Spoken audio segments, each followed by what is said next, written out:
from the Michigan Wolverines.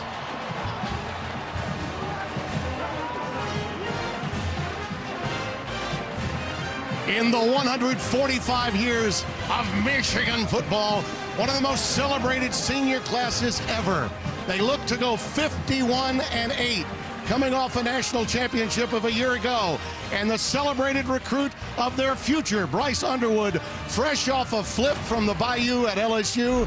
He's on hand amongst all the other recruits for today's finale to the 24 season. Hi again, everyone. Alongside old number 98 of Michigan fame, Devin Gardner, I'm Tim Brando. And you know what? Listen, it's been a week of distractions for Sharon Moore, no doubt about that. But now they've got to focus on getting bowl eligible. And after you've won a natty, you definitely want to go bowling. Yeah, I couldn't agree more. And it's been a lot of turmoil with this offense for Michigan. They just haven't found a way to find consistency.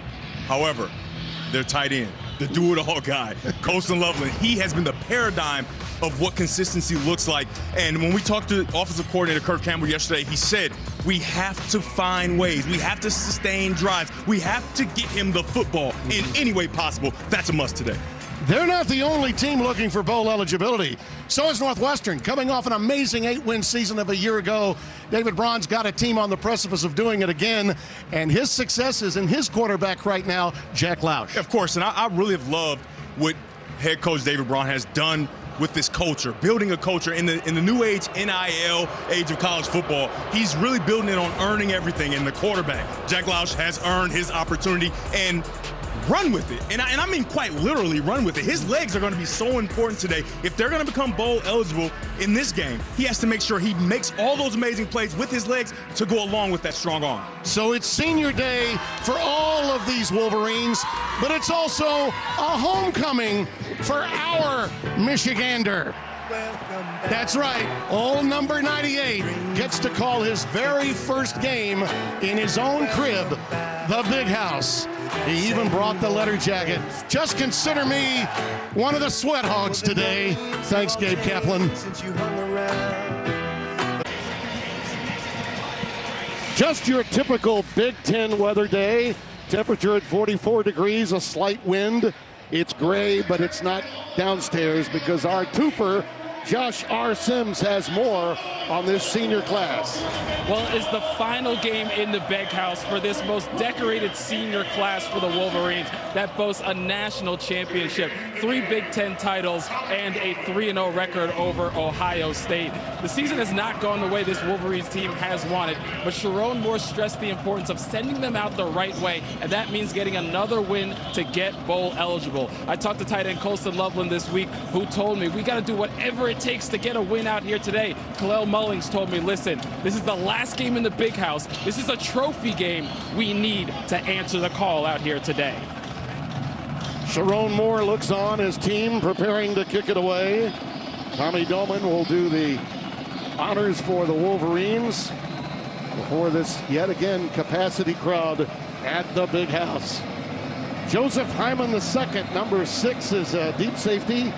Michigan won the toss, deferred, and elected to receive. A little wind to take down the ball, so they're going to re-tee it. And here we go. Back in the Big Ten again. Toe meets leather, we're underway. Hyman will let it go through for the touchback. And the Wildcats will take over at the 25-yard line, and the redshirt sophomore from Chicago, Jack Lausch, makes his way out. Young man started the 3rd game of the year against Eastern Illinois and never looked back. Had a career high of 250 at Purdue. Has thrown for more than 200 yards in 5 games. Only a couple of interceptions at Iowa and Washington got in the way. But other than that, this young man has been living up to all of the billing for Zach Lujan, his offensive coordinator. Cam Porter is an outstanding running back. He'll flank him, and they go with 3 wides. On first down, look curl pattern. to A.J. Henning, the former Wolverine. This game means a lot to him. We had the opportunity to chat with both he and Lausch yesterday. Amir Hall, number 12, with the stop, a gain of 5. Yeah, and offensive coordinator, Coach Lujan, said, hey, if everything goes well, we want to get 8 the ball early and often. He may touch the first 2 plays, but what you just saw there is Jack Lausch hitting the layups, things that he's really developed throughout this season. You got to make sure you take those gimmies, hit them, so you can move forward. Really bright young man. Had a professional career perhaps in baseball awaiting him and turned down a chance to be at Notre Dame as a preferred walk-on. Here he goes again with Porter, and that little counter works beautifully, out for a first down past the 40-yard line before being pushed back. A gain of 11. Let's take a look from above. That's a really nice job of a double to the second level to make sure you get to those linebackers. When you can get to that second level, Cam Porter will be able to make plays and see that free hitter and get vertical against this defense. He does a nice job of picking up a first down there.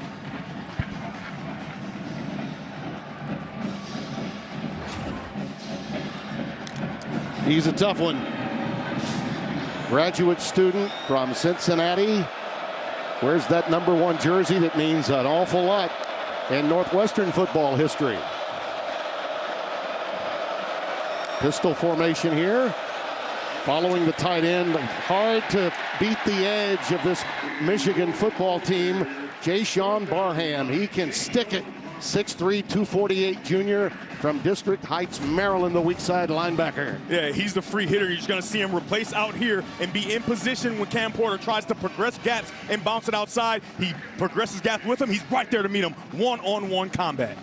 Now, one of the concerns for Lausch, because he can beat you with his legs, was the inability to get to the edge because they've always got the edge covered defensively, this Michigan team. 100%.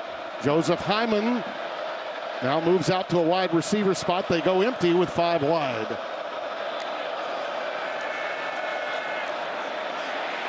Now the maneuverability you're going to see, and he overshoots Hyman. He'd love to have that one back. The momentum of his running had something to do with that errant pass, and it'll be 3rd down and 10 as you look at David Braun. What a story this young man is.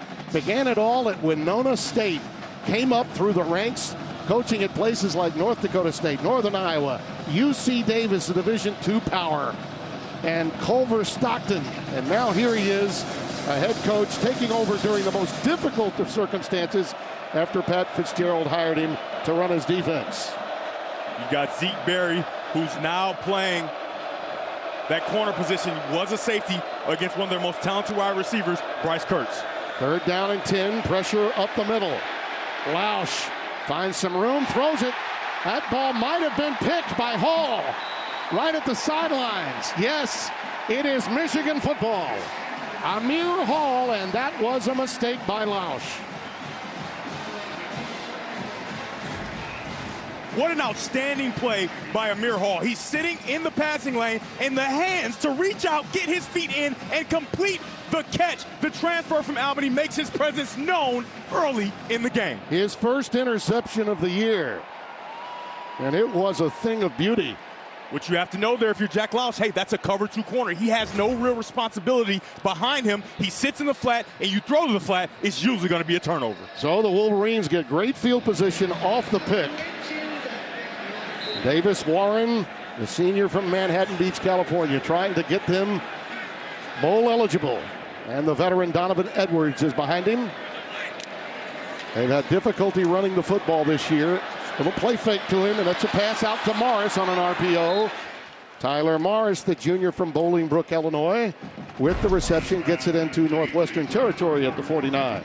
We talked about it already, the QB carousel at Michigan. They just haven't found consistency in any way, and it's going to be up to Davis Warren, right? He's going to have to work on his fundamentals. He got a chance to work on them this past week in the bye week, and you look to see real improvement today.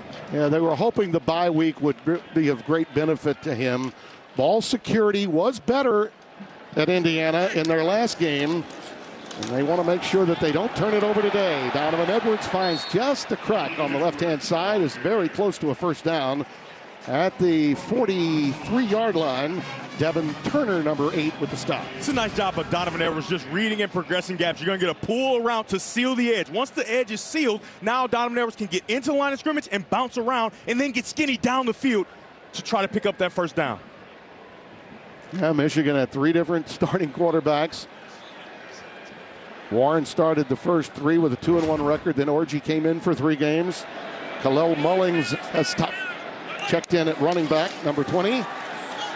And he forges ahead for the first down inside the 43. Carmine Bastone. You talk about a big ugly in that defensive front. That's the guy for the Wildcats. 6'2", 297 out of St. Charles, Illinois. He is a big-time talent. Yeah, the matchup will be Bastone versus Greg Crippen, right? And right there, you're running up the middle. I like what Crippen did. He tried to make sure he covered Bastone up so he can't see, disengage, and make the play, and it allowed for the running back to sneak through.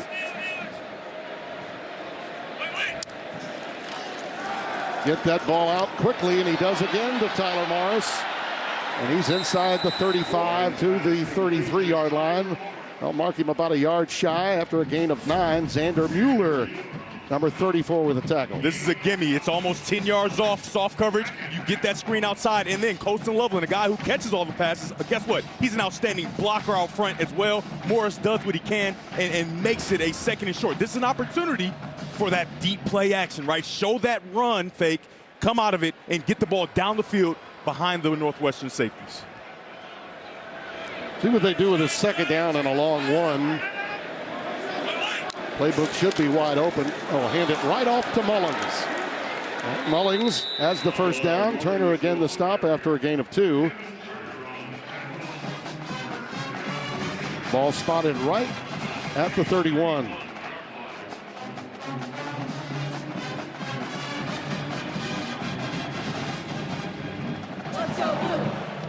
They pick up the first down, but on that play, you can see the safeties flying down into the line of scrimmage quickly, and it's going to allow for some opportunities down the field for Davis Warren. Mullings remains the setback. Marlon Klein has come in as an extra tight end, number 17. Play fake. And that pass is batted down. Tremendous pressure coming off the edge. Flores and a number of others were involved, getting high into the air to bat that one down. 2nd down and 10 coming up. Yeah, you see it all the time. If you can't get to the quarterback, get those hands up and make sure you bat the ball down. Davis Warren can sometimes have a little bit of a low trajectory, and that ball stopped. And I'm just telling you, as a quarterback, you absolutely hate it, right? You got a guy open, and then the ball's batted down at the line of scrimmage. That was Brendan Flake's 15. He got his big mid up there. Again, another quick out. Kendrick Bell, number 12, with the catch. As the Wolverines' passing game, a little dinking and dunking here. Very effective early. He'll get 8 on that play. Yeah, what Northwestern is doing is they're giving really soft coverage, right? They're running those corners back. And when those corners are back in cover 3 or cover 4, you have those outside routes. And if you can hit those layups, it's going to open up more things down the field. But you have to make sure you make them pay for the soft coverage. Michigan's conversion rate on 3rd down, just under 40% on the year. And it's a quick pitch towards the boundary. Edwards cuts it back up for the first down. He's inside the 15 at the 14, a gain of 9. Turner very active early, having to make a lot of stops, the safety, number 8. Take a look at number 97, Sean McLaughlin. He gets into the line of scrimmage, but he gives up the edge, right? And you'll be able to pin him. Number 17, the tight end, Marlon Klein, and it opens up that edge for Donovan Edwards to get outside and pick up the first down. Loveland, the tight end, who rarely lines up next to the tackle, is down at the bottom of your screen. This is the part of the field where they really look to him. If not to number 7, up the gut, and he stopped for a yard gain, and that's it. Mueller makes the stop, number 34. So now they face a 2nd down and 9. This has been a good defense in opening drive points allowed. They've been pretty solid up front in a lot of ways. For their defensive coordinator, who thinks a lot of them, Tim Margile. Loveland comes back in tight now at tight end. And a little underneath pattern to Morris that fooled no one. Great coverage by Theron Johnson. So down in tight, Northwestern usually shows a man-to-man defense, but here they go to a cover 2 with the high safety and a corner in the flat, and that's the corner in the flat. You can see right there Johnson in position to make the play, so the flat route is not going to work. Outstanding job by Northwestern defensively, showing something they haven't truly showed a bunch throughout the season. So 3rd down and 12 as they lose 3 on that play. Back to the 16.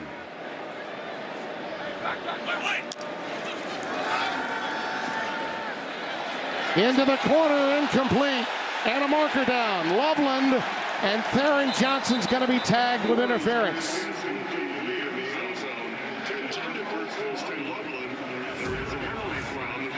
Teams have had success with the circus route. You hear me talking about it all the time. Pass interference.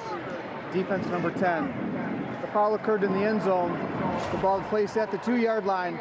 It's 1st down and goal. That's a nice job by Colson Loveland of getting vertical, right? Getting vertical and then trying to go to the corner. I'm just telling you, he's a big guy, so it's difficult for any corner, and Johnson just does what he can to stop the play. Now, defensive backs at home are going to say, that's great defense. Well, the referee thought otherwise. Yeah, he had the shoulder pad held without question, and he did not turn his head backward either to spot the ball. Looks like a timeout has been taken. Yeah, this is why Colson Loveland is such a matchup nightmare, because he is big, he's strong, and he's a great route runner, and we'll see if they use him to get in the end zone when we come back.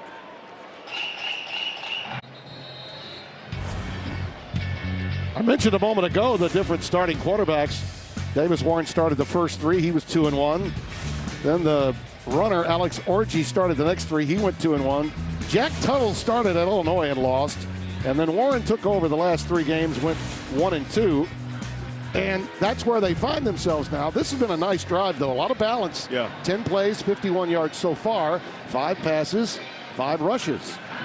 4 for 5 in the air. Max Bredesen has come in as an extra tight end. Yes, he has, and I'm just telling you, follow him and you'll usually find the football. They have a lot of success off this left side of the offensive line. Mullings dots the I and takes it to the goal line. Touchdown, Michigan.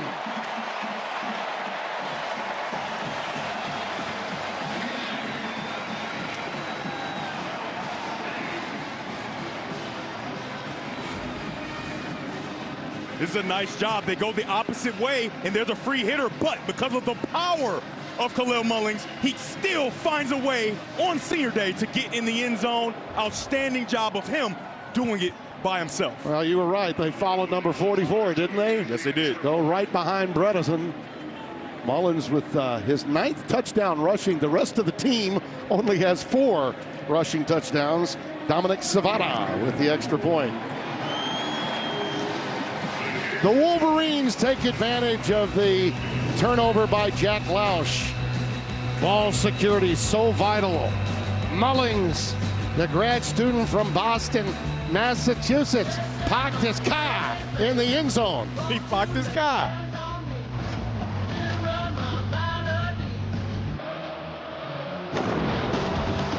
Time now for today's game low, sponsored by Progressive.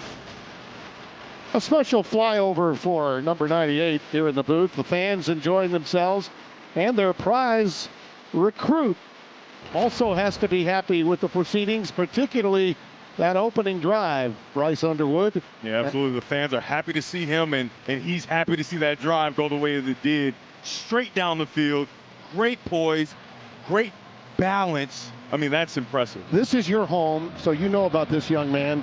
I'll say this from a national standpoint, the view from a distance, okay? Michigan, were they going to compete in the collectives world with Ohio State? I think there was a lot of question about that until now. Well, that's a step forward for sure. With that, though, comes immense pressure. Oh, without question. You know, they're taking a step forward with that, but it cannot just be Bryce Underwood. That's right. They have to make sure they fill this roster with not only young freshmen and young talent, but they have to get grown-ups who've already proven that they can play on this level. And back home in my Louisiana, there are different concerns moving forward without Bryce Underwood. And we'll see what Brian Kelly has up his sleeve moving forward. That one goes through the end zone and out for the touchback, and Lausch will come back out there after the turnover in that opening drive. And we did touch on this with him yesterday about ball security. He made a mistake, no doubt about it, trying to force that one in when pushed out of the pocket early. But if they stay out of their own way, this is a Northwestern team that from an offensive standpoint matches up beautifully against Michigan's defense if they can control that mammoth front line of Graham, Grant, and Rayshawn Benny. Two first-rounders in that front line, and they try to run Porter through there, and you see how that ended. Nada, senor. Mason Graham right there, as advertised. Had a lovely conversation with him yesterday. There they are. Look at those names. Yep, you got a freshman versus a veteran, right? Look at the snap difference, right? Those are two guys in the inside that are going to be button heads all game, and I think that's where the game is going to be played. It's going to be won and lost against those two guys, and to go with those snaps, Mason Graham also MVP of a Burroughs Bowl and a projected first round pick. And pressure again, and down he goes. Kenneth Grant. Well, we mentioned them both when this series got underway, and they beckoned our call, did they not? Graham and Grant on those first two plays. And Azomo Radikai, 62. This is a tough job for him today, 62 and white. Yeah, I mean, that's a big guy. Everybody remembers that athletic play last season against Penn State where he got his knees up and ran a running back down, but he is powerful at the point of attack. And the one thing I like about Wink Martindale's defensive line is the fact that they use their hands so well. Everyone on the defensive line uses violent hands. Third down and 18. Porter does get to the edge, but doesn't get a lot of yardage, but a late flag comes down. Uh-oh, let's see. Thrown in an area where you think perhaps holding, but we'll wait and see. Jeffrey Cervinsky is our referee, the white hat today. Our replay official upstairs is Tom Herbert, and it is holding. And you expect Michigan to decline the penalty. Holding. Offense number 80. That penalty's declined. It is fourth down. Hayden Elegon, number 80, reserve wide receiver. Got his arms out there and was holding. So it's a punt formation for Hunter Renner.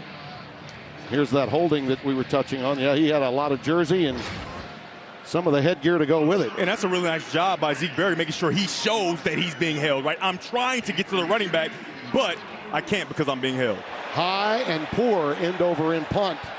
It takes a horrific bounce for Northwestern out of bounds back in their own territory. So not a good boot for Renner, who was averaging 45 per punt. Schembechler Hall, one of the great stops when you come on the Michigan campus. The team.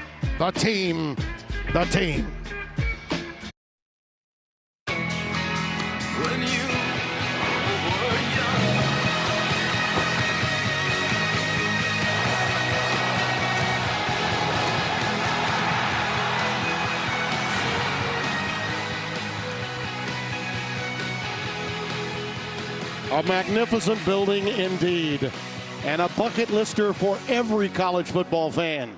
Opening season 27, original cost $950K, and it's the biggest house in all of college football. Great field position to start both drives. Togger Morris on the receiving end after beginning this drive on the 48 of Northwestern. Their opening drive on their own 47. Xander Mueller the tackle.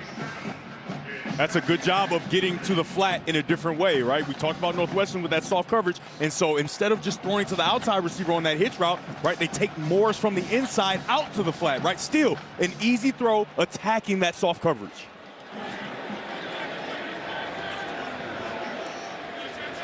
Loveland with a little motion, now in a slot right. And they look his way. He's got it. Just that quick slant. He's so quick. Gain of 11. Yeah, you can call him a tight end, but you better defend him like a wide receiver. They motion him down and get him on an angle route, right? So the linebacker has to bubble over the top, and then he can just come underneath with the design pick by number 8, Tyler Morris. Outstanding design by offensive coordinator Kirk Campbell of getting Loveland the ball. We talked about in the open. You have to find ways, sustain drives, and get him the football because he's your best football player. This is as sharp as Davis Warren has looked early in a game. They're not asking too much of him. Play within your within yourself. Edwards, they sort of flooded the zone with that rollout to the wide side of the field. Theron Johnson, though, had none of it. He stayed home, just a gain of 1 on the reception.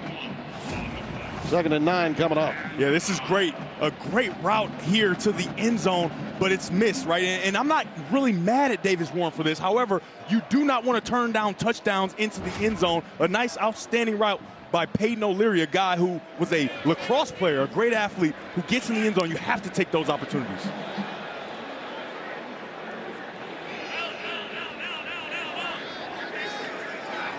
Warren audibilizes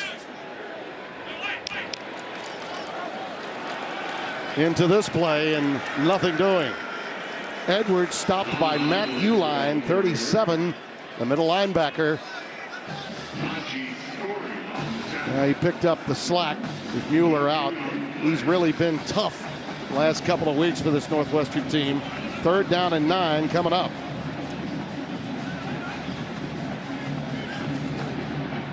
Redshirt junior from Lake Forest, Illinois, Uline. And this is where Michigan's offense has really struggled in that 3rd and 7+ area. They just haven't had great success. And you can see the graphic there, 19% conversions. That's last in the Big Ten. Let's see if they can remedy that on this 3rd down opportunity. Tim McGargle, the defensive coordinator, looks like he's got playing eligibility left. He's so young. The ruling on the field was a fumble was recovered by the offense. That play is under further review. It was a late fumble that we didn't see. That's why it took a while to umpile. I thought this was taking... There's a lot of wrestling underneath. Yeah, there was a lot of wrestling underneath, but no indication by anyone that the ball had been turned over. So we'll have to take a very close look at this and maybe call in for some help from the home office. Here's the late punch out. That ball's out. From Mueller. Ball is out, no question. Now who recovers it is the question. Yeah, that's really good by... Looks like Edwards got on top of it. Yeah, Xander Mueller, I mean, that's what you get from Northwestern. And like I talked about, the culture that Braun is starting to build, that's an outstanding job of not waiting for the play to be over, right? You're going to attack and try to punch that ball out now. It needs to be a clear recovery for anything to be really different in this scenario. Michigan will likely retain the ball, but that's an outstanding job. And for Donovan Edwards, you have to protect the football. On the field stands is called. It's 3rd down. Edwards did get back on top of it. No clear recovery for anyone else, and there was no argument from Northwestern, but replay official Tom Herbert definitely wanted to take a look. Hey, Tim, I'm just telling you, unforgivable things go down underneath those piles. I'm just telling you, you got to be strong-minded. You got to be strong physically to make sure you hold on to that football, because I'm just telling you, it gets dangerous. It's like a production seminar at Fox. You're not lying. John Levette is loving that. Yeah. Benjamin Hall is in the backfield, number 28 for Michigan. A lot of pressure, and down goes Warren. Aiden Hubbard, 91. Had a season-high 4 tackles last week in that game with Ohio State.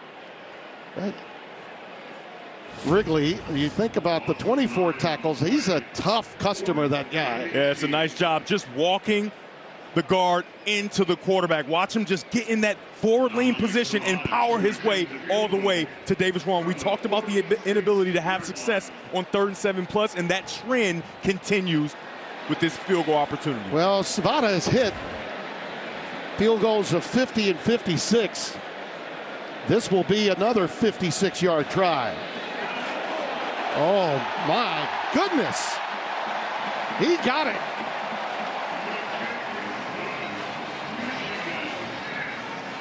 That brought a little archery move from his head coach. And look at the operation, the snap, the hold, the boom. And that is as beautiful as it gets if you're a kicker. Get your bow and arrow out, coach.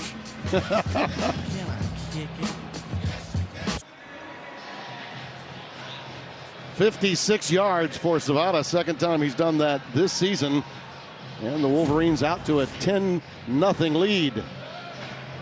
You're right about the snap and the hold. A picture of perfection there. And how about the music going to break? Can I kick it? Yes, he can. What a kick.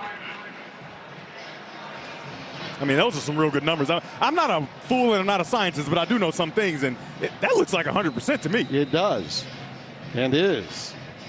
And he rests up by having Doman handle the kickoff chores. You know, you got to keep that leg. You got to keep it warm. Good. Yeah, of course, especially in a cold day like this.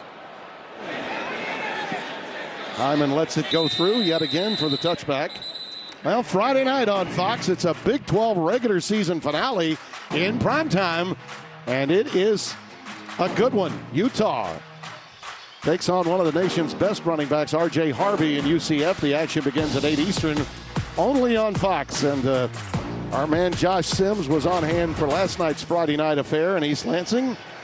Connor Onion and Mark Helfrich with him. Got a chance to see some of that. They had a little more precip at Michigan State's locale than we've had here. Just a nice cold gray Big Ten day. Welsh's pass is caught. And the turf monster gets Bryce Kurtz right away after a gain of 8. It'll be 2nd and 2. This is a guy that could be very, very instrumental for Northwestern. Yeah, Michigan has gotten burned by double moves. So you can see Zeke Berry being very careful as he backs up and essentially allows this play to happen and then goes to make the play. You would much rather give up an 8-yard gain than give up that double move big play touchdown that you know Northwestern has in their plan because they've seen it happen to Michigan time and time again. Zach Lujan told us, the offensive coordinator, we need to stay ahead of the chains. And they get 8 on first down, and look at this. Potential tackle for loss, but a nice stutter step to salvage the play by Hyman, who has some quickness. Makari Page comes over to make the stop. He'll wind up with a yard, so it'll be 3rd and 1. That could have been a loss of 5 or 6. Yeah, Makari Page has really stepped up this season with his communication and leadership skills. And when we talked to defensive coordinator Wink, he said, listen, he's voted a captain, and that has given him a lot of confidence. And with Rob Moore out, it's so important for you to have senior leadership back there, and he is that leadership. Coming down to the end of the quarter. All good for the home team. After 1, a turnover that turned into 7, and another quick drive with quality field position to get a 56-yarder. Trying to become bowl eligible.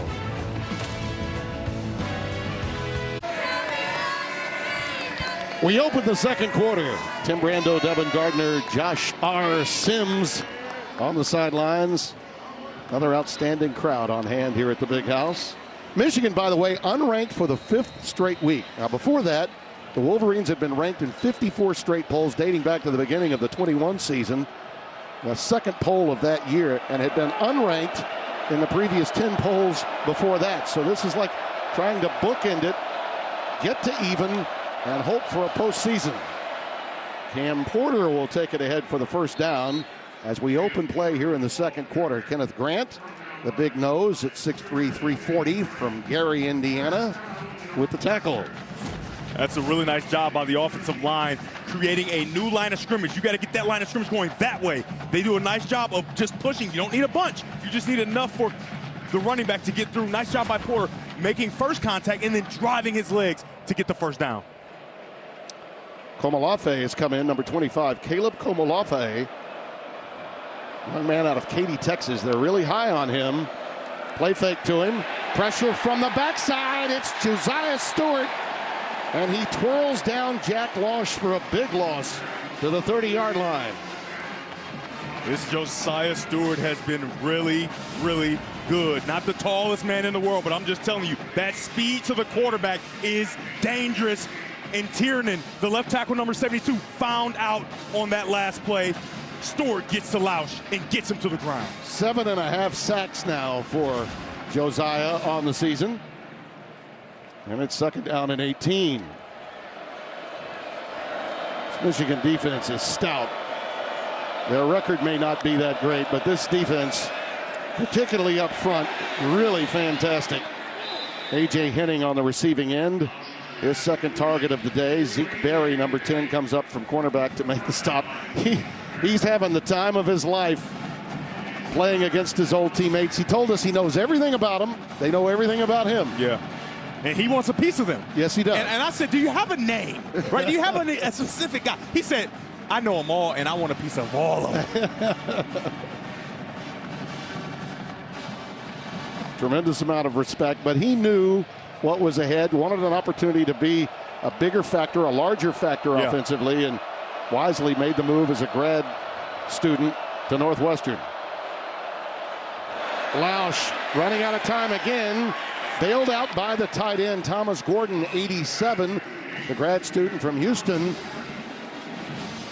And listen, he's a big target too, but the problem for them, and they knew this coming in, can you keep the pressure off? And right now, the answer to that is no. It's very difficult, and Wink Martindale is doing a very good job, the defensive coordinator from Michigan, of finding ways to get to the quarterback, but only rushing forward, right? So now when you rush forward, you have coverage in the back end, and it makes it difficult for Lausch, who's still developing as a passer, reading defense, to see where this ball needs to go.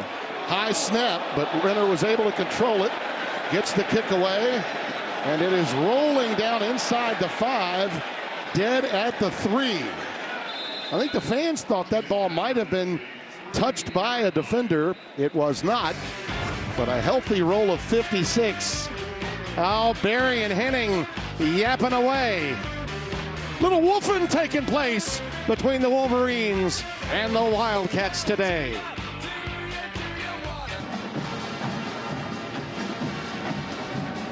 And the band played on. The most difficult field position for Michigan yet today. They start this drive from their own 3 with Benjamin Hall out of the pistol formation well into the end zone. And 5 yards deep. That shows exactly how much they trust the young running back, Benjamin Hall, a guy who I think has a bright future at the University of Michigan.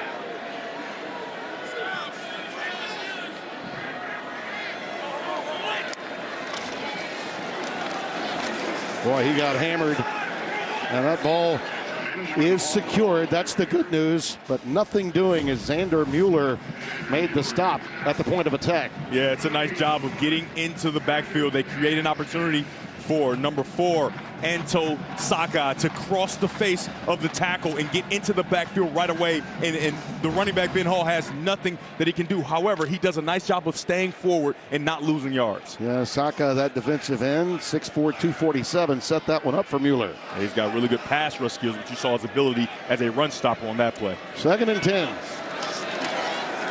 Davis Warren over the middle to Morris. Got him a little breathing room out to the 10, maybe the 11. So give a couple of maybe 2.5 to 3 yards shy of a first down. Mueller again the stop. Nice job, Davis Warren, going to the left with his eyes and then coming back to the middle. We call that progression, a pure progression read. Start left, progress across, and you find your open target. Morris standing right over the football to set up a third and a lot more manageable. Now this is where you stack the box. You know what's coming, but can you stop it? 3rd down and 2. Hall remains the setback. Follow Ben Bredesen. Play fake. Oh, they're going to air it out. And it's Bredesen. You're right. One more time. Boy, what a veteran move on the part of my man Devin. Yeah, I mean, we've seen him be the lead blocker, not just in this game, but all season. So why not bluff and send him out into the flat? He's a guy that can catch the football. When I talked to him on the sideline earlier when we were on the field, I said, are you going to put your face on somebody? He said, absolutely. But he didn't tell me he's going to be catching passes. I thought you might stay down there for the rest of the day. You were having so much fun. Kirk Campbell looks on, the offensive coordinator for this Michigan team. Hall, nothing doing this time. Hey, Tim, you know, it feels like you're trying to get rid of me. I mean, I can't help but think. You know, other than Spencer Tillman, all of my Fox analysts only lasted a year. Oh, really? Clapp moved up. Brady Quinn, said I'm on my way, huh? Brady Quinn moved up. I'm sure you'll be flying away sometime real soon. No, Tim, I love you too much. And Old Man River will just keep on plowing away. Just chugging along. Chugga, chugga, chugga, chugga, choo, choo. 2nd and 10.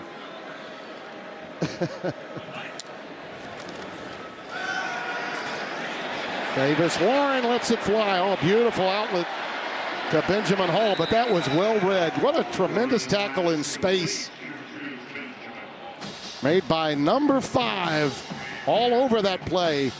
for Northwestern. Yeah, Kenny Soares Jr. does a really nice job because that's that big play action, and you try to get guys down the field. Nice job of Davis Warren finding his check down, but Soares Jr. is right there to make the play on Benjamin Hall.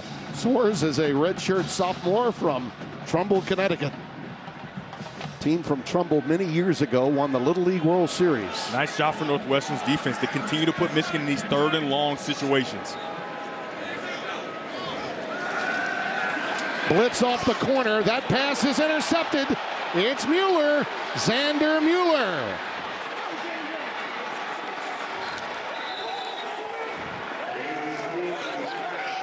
That one was airmailed by Warren. And Mueller was right there to become the recipient.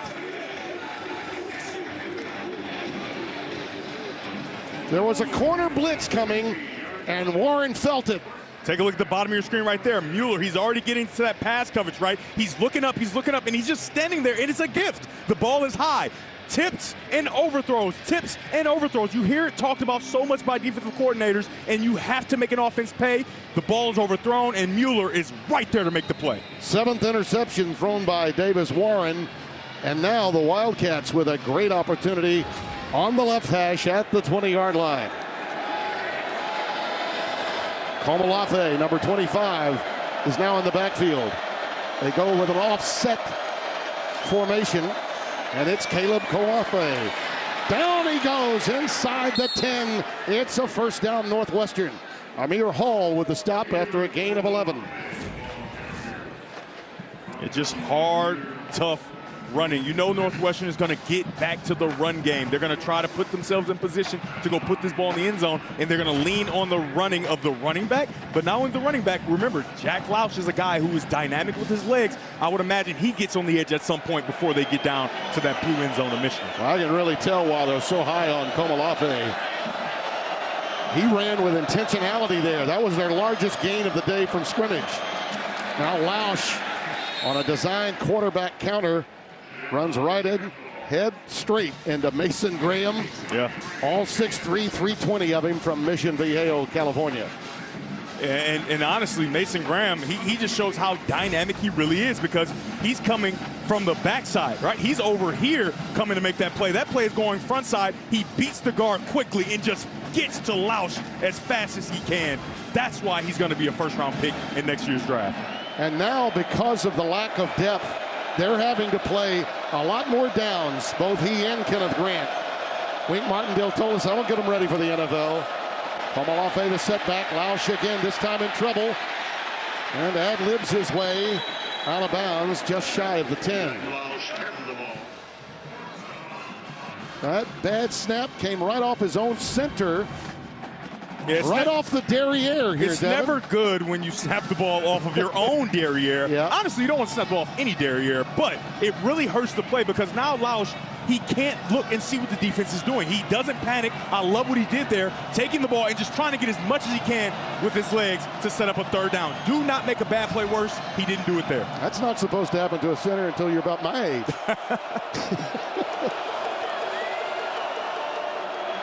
In the red zone, only 49% of the time have they gotten touchdowns. Lausch straight back, pressured again, lets it fly, and just got rid of it. That time he wisely airmailed it. And they're going to have to settle for 3. Yeah, immense pressure. And once again, I talked about it earlier, but Wink Martindale finding a way to get pressure with 4, especially down in tight, and there is nowhere to throw the football. Good job by Michigan's defense, making sure they cover everyone, and a good job by Lausch, making sure he throws that football away to preserve the first points of the game for Northwestern. Luke Akers, 6 out of 9 in field goals, lines this one up from 28 yards.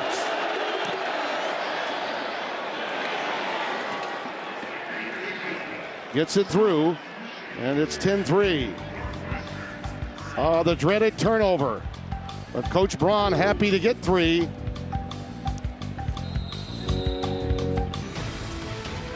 This is another trophy game in the Big Ten. George Jewett was the first African-American football player both at Michigan and Northwestern and the Big Ten. He studied medicine at Michigan, then transferred to Northwestern where he received his medical degree. They debuted the George Jewett Trophy in 2021, and it is now one of 16, count them, 16 trophy games in the Big Ten Conference. An amazing story, and certainly worth honoring with another trophy. And you know this because you played in so many of them. Mm-hmm. You know, I was here for the Little Brown Jug game with Minnesota a few years ago, right when they were beginning to row the boat in Minneapolis, and it was a big, big game. That the Floyd of Rosedale. We can think of all the different. You had a games. little chili at the Brown Jug restaurant. I didn't sure you? did. Yes, you did. With yet little another coffee. With yet another autographed picture of '98 over your shoulder. Why didn't you get the Devin Gardner chicken tenders though? What about that?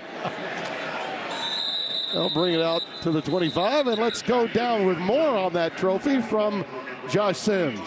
Well, Jack Lausch said after practice this week they took some time to talk about George Jewett and his impact and the importance of this trophy and what he meant not to both just these teams, but as well to the Big Ten. He said it's an honor to play for this trophy. And on the other side, Kalel Mullings said, listen, we have a good run going in these trophy games. We currently have this trophy.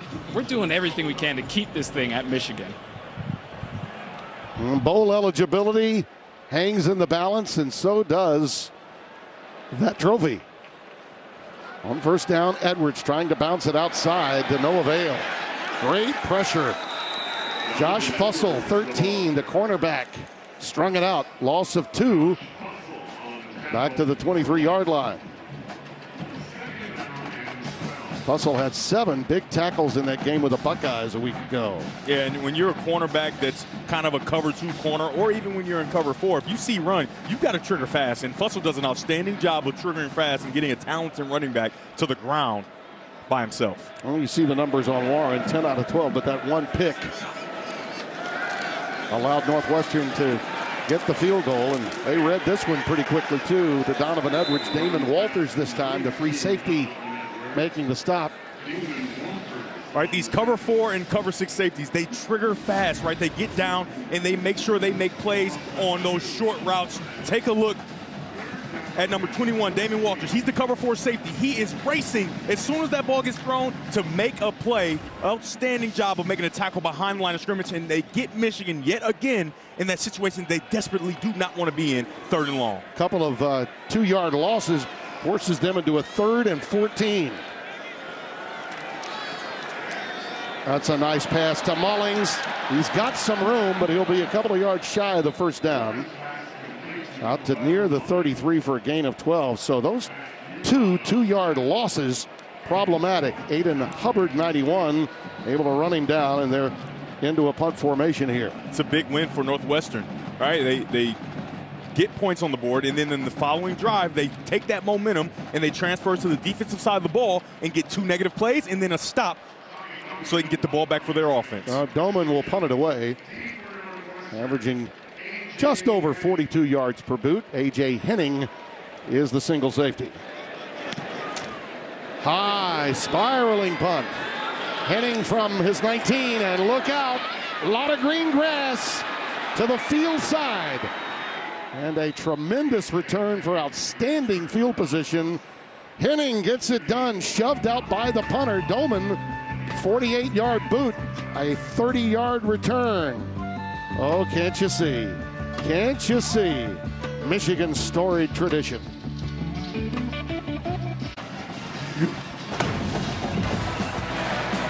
This Wolverines defense stifling today.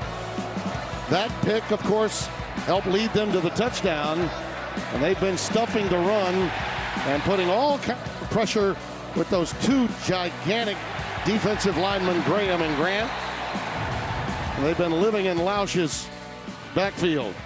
3 sacks, 3 tackles for losses, and only 39 yards given up. Yeah, this defense is as daunting as we kind of advertise. And the quarterback, Jack Lausch, only 4 of 7, 24 yards. And we talked about that interception that he threw early in the game. Cam Porter back in the backfield on first down with the ball at the 46. Great field position after the punt return by Henning. Look out. Going long for Kurtz. Kurtz comes up with it.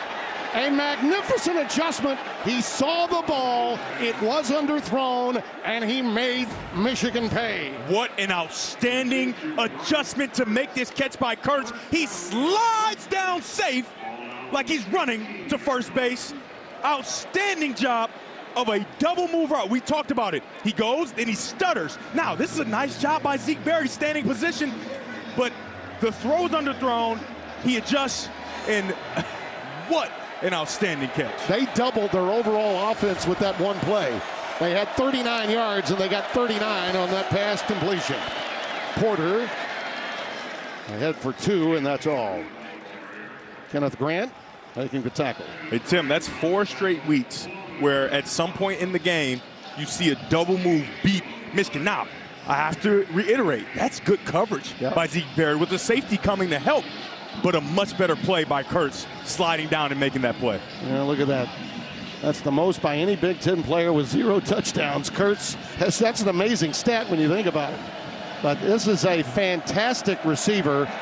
He missed the Purdue game with an undisclosed injury, but he rebounded big time in that game with the Buckeyes. Lausch underneath to Porter, and Cam Porter gets it inside the 10. Shoved out by Ernest Hausman, the junior from Columbus. 5-yard pickup for Porter. Ernest Hausman is a monster in the middle, man. He does such a nice job. He leads the team in tackles with 70, and he's the green dot, right? So he's the guy that gets everyone in line and makes all the calls. And remember, 3rd and short here, you can get a first down without a touchdown. Jack Lausch's legs have to be accounted for, and Hausman may be the guy to do it. Coming down to the 2-minute timeout. Looks like they're going to wait for it. Understandably so, with a 3rd and 3 coming up. Well, they took a timeout instead. Well, you can't leave them, right? You might as well use them.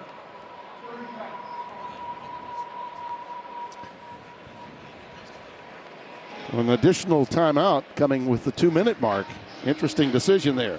Let's check in with Mike Hill for what's coming up on the State Farm Halftime Show. Coming up on the State Farm Halftime, Ohio State ruins Indiana's fairy tale story. Ole Miss on major upset alert in the swamp. And Miami waits until the 4th quarter to light up the scoreboard. Me, Coach, and Acho can't wait to light up this halftime for you, Tim and Devin. We'll see you then. Yes, you will. Yes, indeed.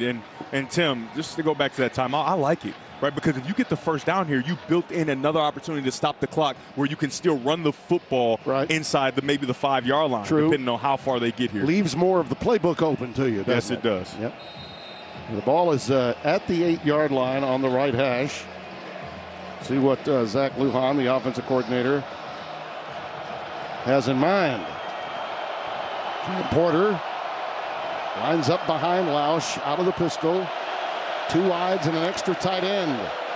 Lausch's pass to the corner to Kurtz. Knocked away by Zeke Berry. He may have been deked, Zeke, by Kurtz on that 39-yarder, but he was up to the task on that fade pattern to the wide side of the field. What a nice job of Berry, not bat paddling and understanding that slot fade is in play and racing to go close the distance and getting right in front of the football. If you have the football and then you're in between the wide receiver, you have a really good chance of stopping that play and outstanding technique of getting your eyes back to the quarterback. Not the easiest of angles when you're this close. Hash on the right side as they go for the field goal Akers. Well, he puts it through without a problem. And that takes us to the 2-minute timeout. Michigan will have at least one more opportunity to see if they can accomplish something on the offensive end. Like Wisconsin and Nebraska today, teams playing for bowl eligibility. November is to remember. You got it. You got it. Oh, man. In the year before David Braun got to Northwestern, they were at 1-11 under Coach Fitz. It was their worst season since 1989. Last year, Braun came in and went 8-5, earned a Big Ten Coach of the Year. And in chatting with him yesterday, let me point out that a dear friend of both you and me, the head coach of the Birmingham Stallions of the UFL, very successful head coach in college, most recently at Louisiana Tech.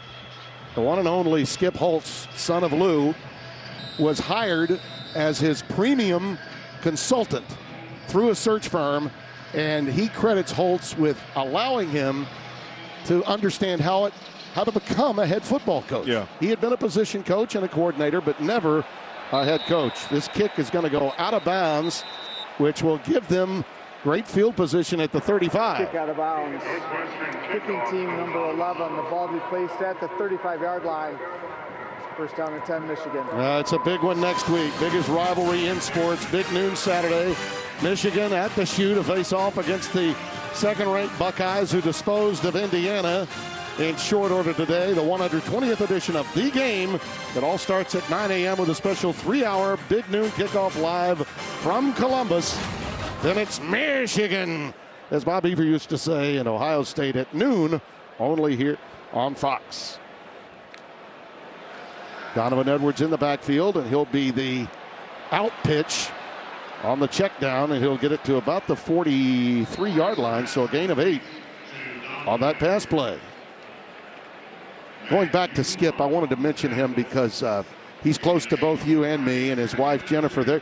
He went on and on about how close Skip's wife Jennifer was to Kristen, Coach Braun's wife, helping him become the successful coach he was as the Big Ten Coach of the Year a season ago. Frederick Moore makes that catch, stops the clock with a gain of 6. This is good. This is good by Davis Warren. The one thing you're seeing is his ability to stay in the pocket, right? They've been working very hard with him on getting up in the pocket, climbing up into the pocket rather than popping back and creating danger for himself. That time he gets into the pocket and he finds a receiver outside more, and he's able to get him out of bounds as well. All of his completions have been short passes like these, quick outs, slants, and such. Peyton O'Leary receives that one for a gain of 6. He did airmail a pass down the seam that led to an interception. Yeah, they're choosing to go fast here rather than use one of those 3 timeouts, and I can say I do agree with it.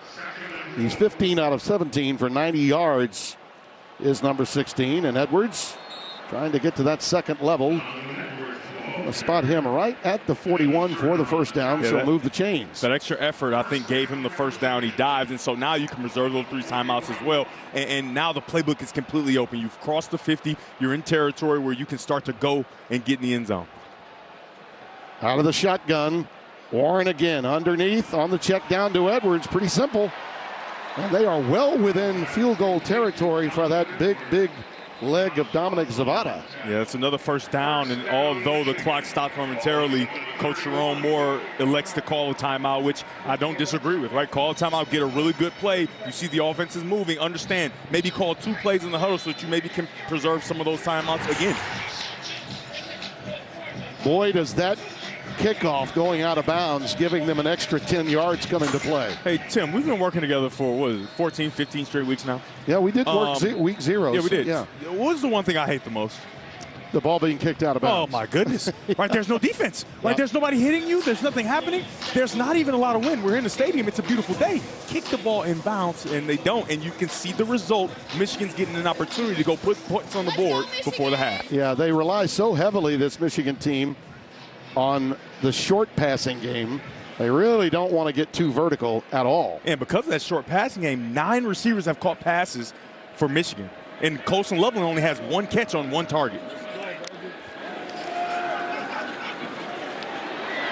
That one thrown in the dirt as the pressure started to come to Davis Warren in the area of Donovan Edwards. So it's 2nd and 10. As much as you would like an accurate throw, that's not all bad, just because that ball's probably going to be tackled in bounds before a first down, so you'd have to use one of those timeouts, and it would have been a minimal gain anyway. Well, you see they've got 2 left, Northwestern with 1. Frederick Moore, the wide receiver, he's a speed merchant, number 3, down at the bottom of your screen. Warren's pass incomplete. Loveland running that crossing pattern, a deep over, as you like to call it. Nothing doing. 3rd down and 10. This is a really nice job by Mueller, and we've seen him have that interception, be in position, and that time he's playing that underneath coverage versus man-to-man, right? So he's sitting right here. He starts to move, and he's underneath, and Davis Warren can't see him, and he's able to dive outside and make sure he stops that play. That's essentially a double team on Colson Loveland.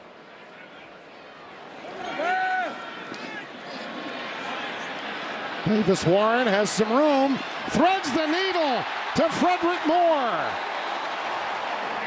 And he's got the first down. Theron Johnson with the stop, so now they can take a shot if they like. Since Davis Warren has come back, we've started to see him start to create with his legs. Watch him string this out, string it out, string it out. You always have the luxury of throwing the football away. He throws it back inside, and Moore understands that his quarterback is moving, and he gets nice and friendly. Outstanding play by Davis Warren. Yeah, I think Theron Johnson was surprised that he chose to throw it in that direction. 20 yards on that completion. That's their longest play offensively of the afternoon. Playbook is open. Back of the end zone, incomplete. Intended for Tyler Morris, number 8.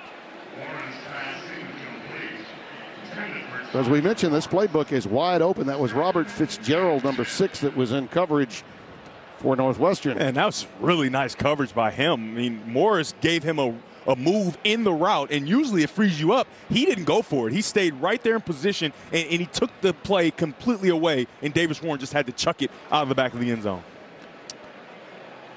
Warren on this drive, 5 out of 8 for 50 yards. By far the most productive of the day for him. Play fake. And there's Loveland. There's Loveland. Just shy of the 2. Timeout.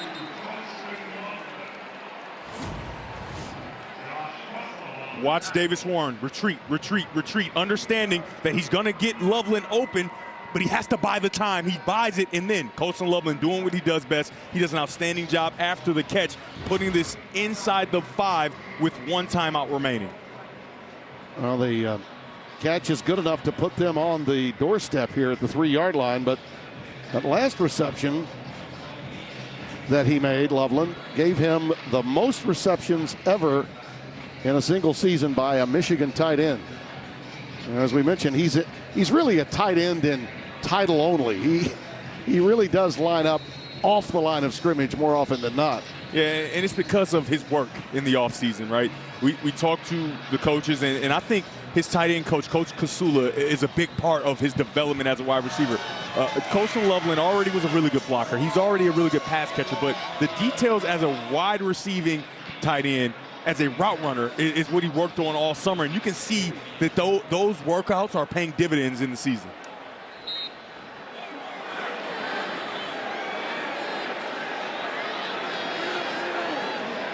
Mullings in the backfield on 3rd and 2. Warren, Loveland, touchdown.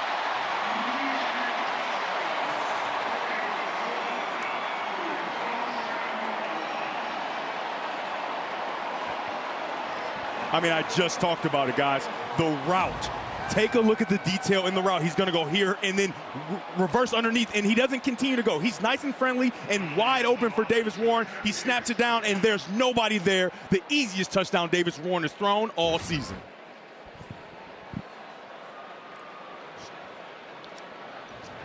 Fifth touchdown reception for Loveland.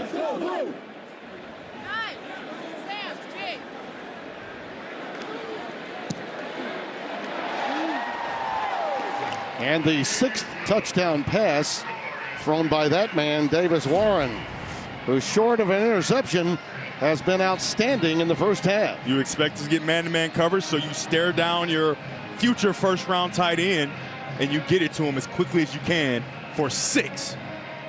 Michigan was rolling on that drive. Yeah, 11 plays in less than 2 minutes. Yeah. I mean,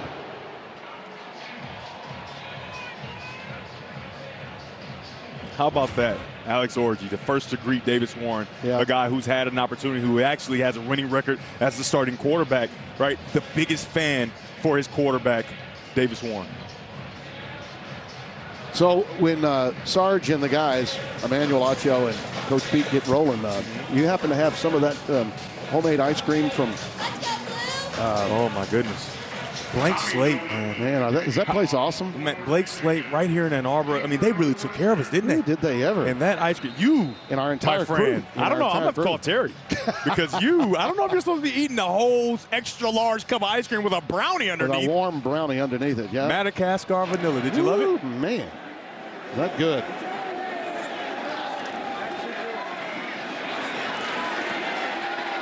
By the way, they began making that while working here at Michigan, and then they started their own business. 10 years ago. Yeah. Oh, look at that. There it is. We took our talent to Blank Slate Kimmery. An outstanding job by the staff. Woo. I mean, first class all around. A little cheers there from you and I. Just stumbling out. Big thanks to Katie, Jamie, and Nate taking care of us. And they even got some for the crew, right? Took some back to the truck, and everybody had ice cream. And they were having some technical difficulties, and now they felt better because of Blank Slate ice cream. What it's all about. Oh, yeah. Well, we're going to take you into the studio after the commercial break. We'll get you out to Acho and Coach Pete and Sarge for the State Farm halftime show. Meanwhile, just remember, have some hot chocolate too. Everyone's a winner here. Welcome to the State Farm FS1 College Football Halftime Show. Like a good neighbor, State Farm is there. Hey there, welcome inside our Los Angeles studios. Mike Hill along with Emmanuel Acho and Chris Peterson. Of course, we'll get you back out for the second half between Northwestern and Michigan very shortly. But first, we got to get you caught up on other action around the nation with our State Farm halftime highlights, including the game top 5 matchup, Indiana-Ohio State. Indiana did score first, going up 7-0, but Will Howard and the boys came right back in a second. That was an unbelievable catch because that ball was tipped. Abuka staying with it, concentration was. Tied at 7. Then Indiana actually hurt themselves after a Hoosier fumble to snap on a punt. Travion Henderson scores right before the half. Buckeyes up 14-7. And then third quarter on the punt return. Special teams not special for Indiana today. Well, this is one of the biggest transfers for Ohio State. Downs as not just a defensive player, but as a return man. This, to me, was really the differentiating factor in the game. It took all the oxygen out of Indiana. Buckeyes win 38-15. Indiana's first loss. With more from Columbus is Rob Stone and the crew. After falling behind 7-0, the Buckeyes rattle off 31 straight points en route to a comfortable win. They get a victory next Saturday over Michigan. They are back in the Big Ten championship game. What did you see from their red zone offense today? Well, I saw it, and we made a point in the playbook. The team that is successful in the red zone and goal line, that's going to win the game. And remember, when you get to the red zone inside the 5-yard line, it's pass-fail grade. Kicking a field goal is a minus, you fail. Scoring a touchdown, you win. And they were 4 or 5 after the first one. I still don't understand why they try to drive it in there with 22 people around the ball. But they spaced it out, made some plays, threw the ball, and ran the edges, and they were 4 out of 5 in the red zone. Will Howard, incredibly efficient, 21 for 25, almost 20 yards, a couple touchdowns, really controlled the game there. You love to see that. The offensive line was a concern. We were kind of curious to see how that would play out. I thought they did a really good job, rushed for over 100 yards. I thought the pressure package that Ohio State brought into the game, it was too much for Indiana to handle. They had 5 sacks, they had 10 multiple quarterback hurries, and they just had Curtis Rourke under duress all day today. And for Indiana, guys, they had a chance to prove the doubters wrong today. They didn't get the job done. Now the real question is going to be how far do they fall in the playoff ranking. It's still a really good football team, but let's see what the committee thinks. Need some help. Michigan week begins right now. 1,820 days since the Buckeyes last beat the team up north. We've got it live for you next Saturday on Fox. Hey, let's give credit to Ohio State winning again in the top 5 matchup. They won 2 of their 3 top 5 matchups. Indiana's defense played well. Yeah. Offense not so much, and the special teams not special at all. Yeah, you don't want to have a $50,000 necklace with that $5 class, but the special teams unit for Indiana was the $5 class because Indiana looked good for the most part, but 2 critical special teams errors. One, I feel like the stage was just too big for him right here. Punter, ball just goes between his hands, game on the line, you're on the road, a lot of pressure. But this play right here, this is just Ohio State having too many dudes, having too many bullets in the chamber, if you will. Keep in mind, Indiana probably thinks you can roll a punt team out there without too many elite talented players. Ohio State still got 5-star return players. The difference in the game, Ohio State, too many dudes, the stage was not too big for them. Mm-hmm. Arch, how much did your necklace cost? A lot of money. Yeah, I agree. I mean, I think it was 3 things. The punt game for Indiana, they're going to be sick to their stomach watching that. The second thing was protection. Yes. Ohio State's was excellent, and we were worried about that, and Indiana's was not good. They had a few blown protections where Rourke had no chance. And the third thing was average starting field position. Ohio State had their own 45 to average. They had all these short fields. You're not beating anybody, especially a top 5 team, with that type of disadvantage. 5 sacks, Indiana only 151 total yards. But now it's time to move on because Michigan week is already here for Ohio State next weekend on Fox. Ohio State battles Michigan in college football's most intense rivalry. Coverage of that begins next Saturday at 9 a.m. Eastern with a special 3-hour edition of Big Noon Kickoff live from Columbus. Elsewhere around the Big Ten, how about this finish? Number 25, Illinois at Rutgers. 14 seconds left, 4th and 13. They're going to kick a field goal here. Ethan Mikowski, 58-yard field goal attempt for the win, but he misses. But guess what? A timeout is called by Rutgers. Greg Schiano calls timeout, so you know what? Brett Bielema said, let's just go for it on 4th. Yeah, after he saw that win. And look what happened here. Luke Altmaier, Pat Bryant. Are they going to score? Yes, they are. You know how crushing that is? I mean, you talk about the thrill of victory and the agony of defeat in one play. That's it right there. Illinois wins it there. Final 38-31. Wake Forest, number 8, Miami. Cam Ward, Heisman hopeful. Cam Ward doing his thing. Jacoby George, been special all year, 13-yard score. This game was actually close until late in the game. Here, Hank Bachmeier's pass picked off by Mishael Powell, though. So Miami's defense coming through. Old Washington Husky right there, transfer. And then in the 4th quarter, Miami just started to pour it on. How big of a threat do you think Miami could be in the playoffs? So long as Cam Ward is there, they're as big a threat as he can allow them to be. Cam Ward, he passed Brendan Kozar most passing yards in the season for Miami. First 10-win season since 2017. SMU could clinch a berth in the ACC title game with a win against Virginia, and they got it done. Kevin Jennings, Moochie Dixon. Did you see that ball come out in a hurry? That was a dart right there. Jennings floating this one to Matthew Hibner. SMU in the ACC championship game 33-7 with his 10th win of the season. So once again, Miami needs a win next week to clinch to get in there with SMU. Clemson still with a shot themselves, you see. Meanwhile, let's go to the SEC. Number 9, Ole Miss at Florida. How about Florida playing the way they've been playing, and Coach Napier? I love what Florida's players have really been able to do. And shout out to Bill Napier, because remember, he was on the hot seat for the first 6 weeks of the season, and now they've done some incredible things. And this Jackson Dart, the last 2 possessions, 2 critical interceptions. Yep. And Jackson Dart's one of the better quarterbacks in the country, but when game's on the line, you got to play your best if you're truly going to be that elite QB. Well said, Coach. Then under a half minute left, once again, picked off here. Gators bowl eligible after everything they've gone through, 24-17. Ole Miss, Lane Kiffin has these teams that seems like, okay, they're good, but they're not good enough. It just seems like they just can't get right. They can't get over the hump. Once again, it seems like it cost them this year. Lane Kiffin, to me, he's kind of the James Franklin of the SEC, if you will. Always going to be good. Always going to be competitive. A top 15, top 20 coach in college football. But for whatever reason, usually they lose a game that they should win, and they end up winning a game that they should lose. They never find themselves in the top 10, top 12, top 8 when it matters most. For me, disappointing for Ole Miss. Obviously, they had some very high highs, but not high enough when it mattered most. Yeah, it's interesting because they go and beat Georgia in one of the biggest wins of the season, and then they lose to LSU, Kentucky, and Florida. Hard to figure out. But let's go to the flip side. Billy Napier and the Florida Gators. It's awesome. They're bowl eligible. I think they have one of the, I believe it's the inside of the top 3 toughest schedules in the country. And they just beat LSU and Ole Miss. They got a bright future. DJ Lagway is no joke now, and so they're going to keep building on this thing at Florida. And there's a lot of hope going forward for Billy Napier and the Gators' future. And the Gators got Florida State next week, so they can win 7 games next year. I mean, you talk about the turnaround for Florida this year. Despite everything they've gone through, we're talking about the media was talking about this guy out of there next year after this season. And what I love about that is that media noise is crushing to the players and the coaching staff. And you couple that with one of the toughest schedules in the country, for them to weather that and get through it, hats off. No, incredible resiliency. This is one of my favorite stories in all of college football. Right up there with Colorado, right up there with what Indiana's been able to do.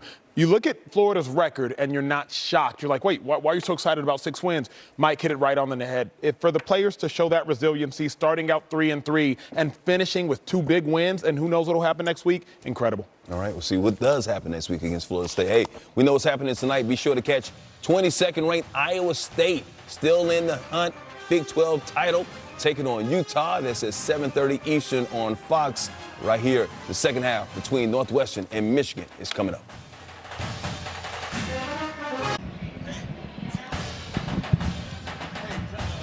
Here in Ann Arbor, Michigan leading 17-6. riding the tails of all Big Ten tight end Colston Loveland. One of his 3 receptions for 22 yards and a little boom shakalaka to go with it. Our second half kickoff is just around the corner. Bo knows, you know too. We'll return right after this.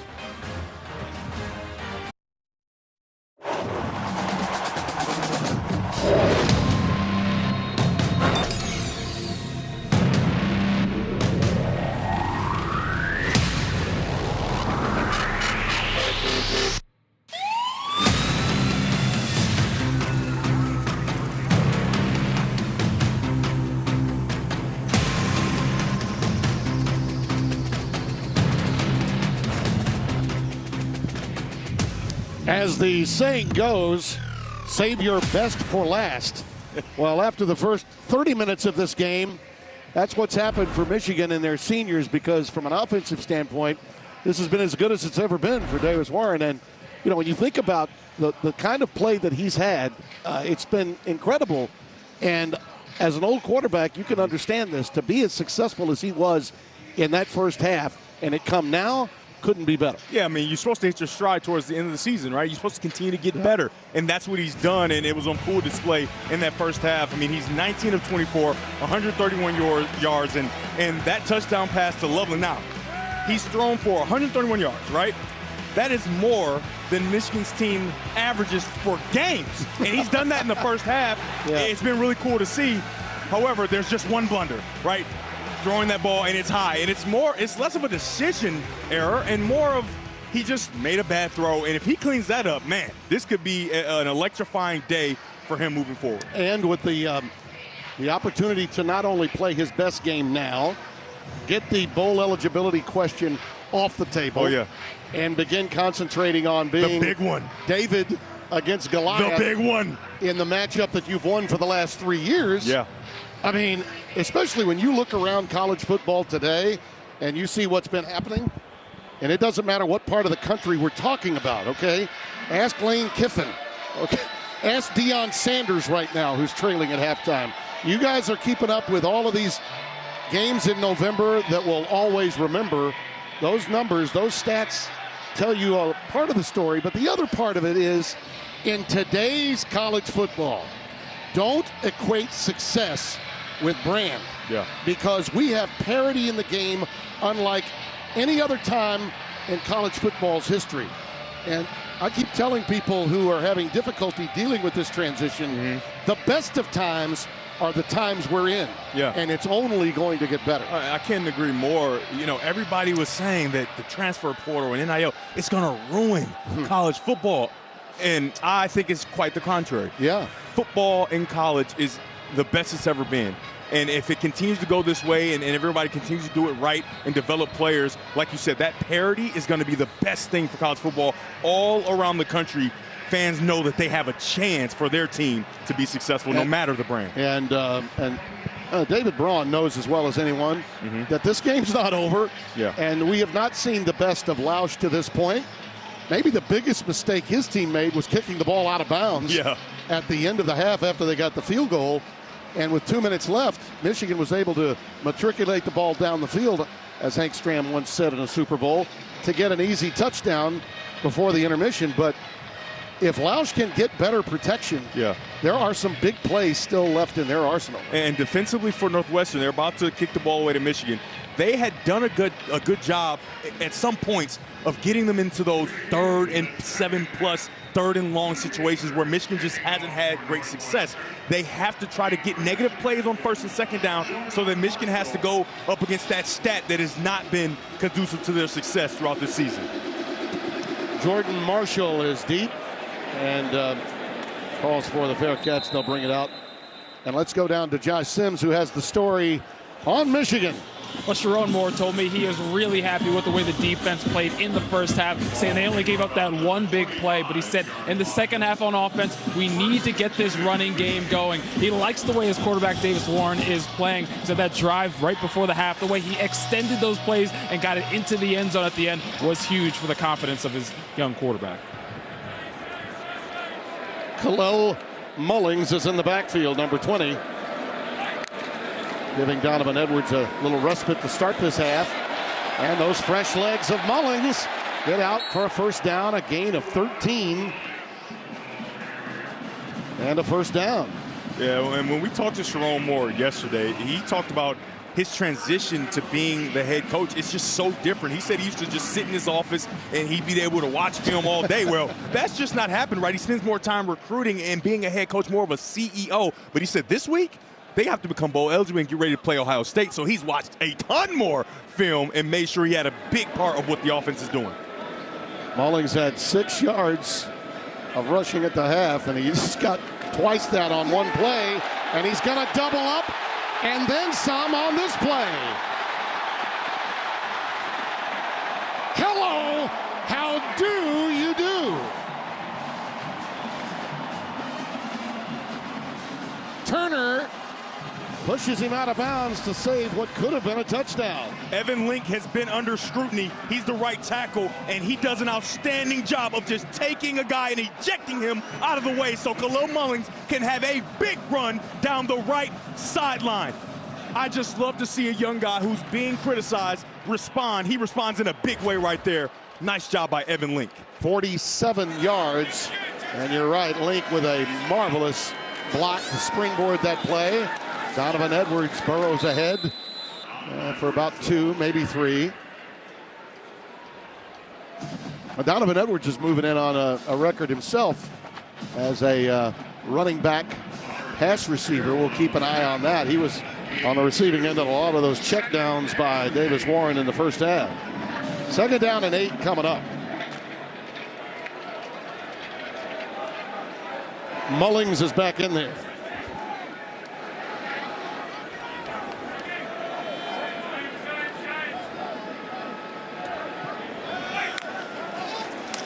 Quick pitch. Mullings running tough. He planted that foot and cut right back upfield. Stopped by Michael Kilbane, 47. Backup defensive end, sophomore from Lakewood, Ohio. A gain of 3. 3rd down and 5 coming up. So in this area of the field and the way that the Michigan defense is played, Michigan can truly treat this like 4-down territory where they run a run play here to try to get this yardage, or they can drop their quarterback Davis Warren back. And I believe that he's played well enough. He's proven that he can be trusted here in this game that they can feel comfortable doing so.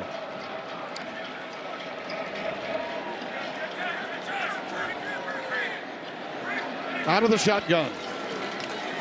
Right up the gut. It's Mullings. It's touchdown.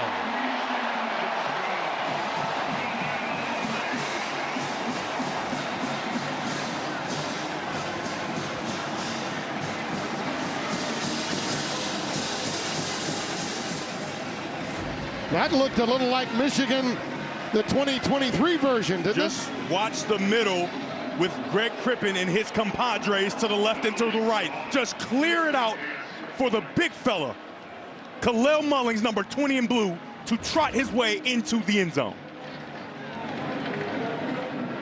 That brought, I'm sure, a few smiles to the old running back alumni. Thinking about Gorham, thinking about Hart. Those guys would have loved that running play. Of course. How about those linemen, Greg Crippen, Josh Preeb, and Giovanni El Hadi to get the big guy, Khalil Mullings, into the end zone.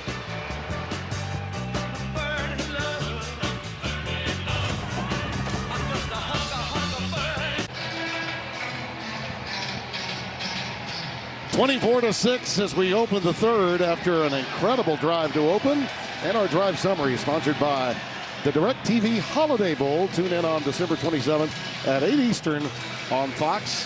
5 plays, 75 yards, 250 off the clock, and it was Mullings that got it done. The 47-yarder to get them there, and then the 10-yard touchdown scamper. Hyman is back deep for Northwestern. And they'll start on the 25, and let's see what the story is on the Wildcats, courtesy Josh Sims. Well, Tim, the goal coming out of the half for David Braun was to get his team to get a stop on that very first drive from Michigan. Did not happen. So now it's on to goal number 2. He said on offense, it's about getting touchdowns, no longer field goals. He said that's been a killer. When we get in the red zone, we have to capitalize. Yeah, and the pressure's been the problem, Josh, and the pressure from inside with Grant and Graham has been incredible. And then when you've got it coming off the edge to go with it, and guys like Barham and Housen, those linebackers, it's tough for anyone, even one that can move around like Lausch. Quick cross incomplete, dropped. Marshall Lang, 88, the tight end, was hearing some footsteps from those said linebackers, Hausman among them, and drops it at 2nd down and 10. And Tim, you talk about Mason Graham, Kenneth Grant, and when we talked to Mason Graham yesterday, he talked about learning from great former defensive linemen at Michigan. Mozzie Smith, Chris Jenkins, Aiden Hutchinson, everybody loves that name, who was kind of the proponent to start this run that Michigan is on. And he said he believes Michigan is D-line U. Brandon Graham still at the next level doing well. I mean, I can't argue with him.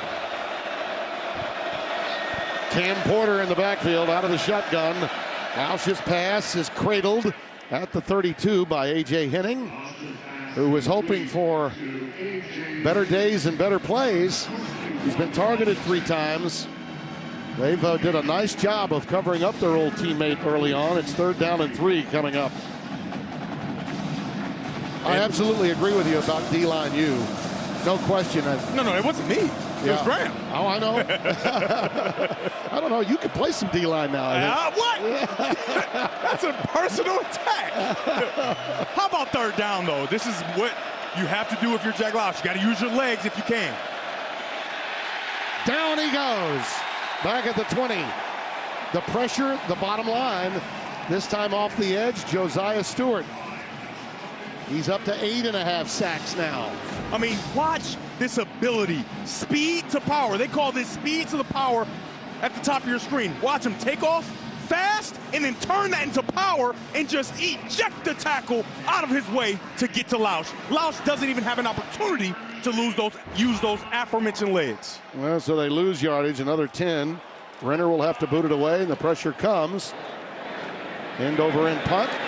Tyler Morris, look out. Open spaces to the 45 of Northwestern. Now we know what happened on drive number 1. They'll have outstanding field position when they get it back here. 42-yard boot, 19 on the return. Stay right where you are.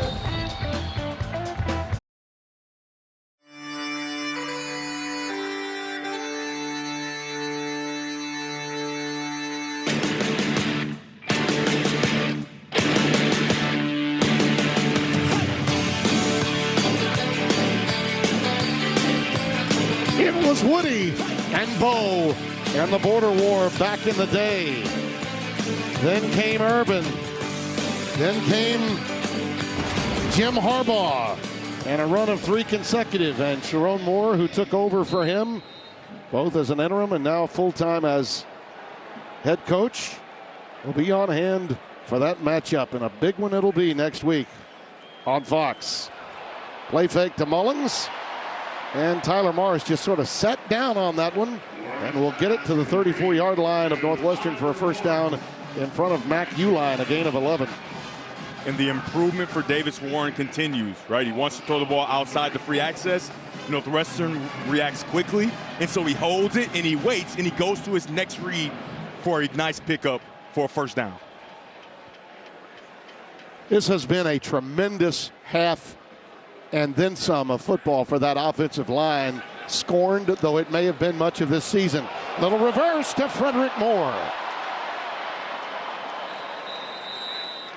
And a nice saving tackle in space by Coco Azama, wearing the numeral 0, the team captain.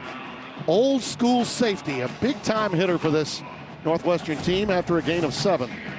That's a really nice tackle, right? You're in open space, and it's hard to get these athletes to the ground, but he does an outstanding job. Azama is their biggest hitter, right? And so you don't even have to wrap up when you're a big-time hitter. You just give a nice pop, and he gets to the ground. Micah Kapaana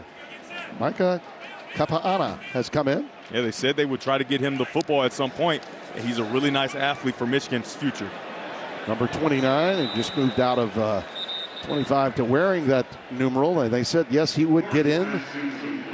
That pass does fall incomplete, and it's third down. There he is. There's everybody. Micah. Everybody in the building is raving about this young man. Support staff, I've heard all good things about his future and his explosiveness and ability to make plays with the football in his hands, and I can't wait to see him, right? Yeah. He's from Bishop Gorman, right? A power that everybody knows about, so it'd be cool to see him get an opportunity and show what he's really got. Hawaiian background, so it's Ka'apana. Pronunciation of his surname, and Mullings is back in. Third down and 3. Right up the middle again. He is running hard and runs right into Uline again. As I was mentioned before, that offensive line, as you touched on, has been scorned much of this season. They're having quite a day. He does a nice job. Watch the little stutter move that kind of sets up his blocks. Bredesen is in position now, and he can get just enough for the first down. Mullings has really improved as a runner. The patience, the ability to set up his blocks and create winning angles for his offensive line and fullback.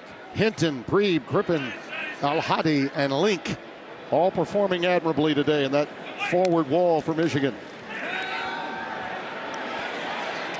On the check down, Mullings shoved out at the 18-yard line after a 5-yard pickup. Well, they've been in rhythm today. Short of the interception, they have moved the ball with the short passing game precisely the way Kirk Campbell would have wanted. The offensive coordinator for this Michigan team that has struggled so much. Yeah, and I think Kirk Campbell's done a nice job of protecting him with the play calls, right? Nice, easy throws, and Davis Warren has done a nice job of avoiding the big mistake, excluding that one interception. Nothing doing this time for Mullings.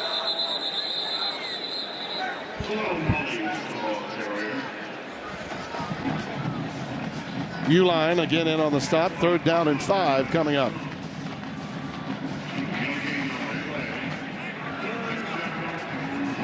Really nice job by the defensive line of Northwestern. Bastone, big, strong guy in the middle, just stones that offensive line. There's nowhere for Mullings to go. 3 wides to the top of your screen.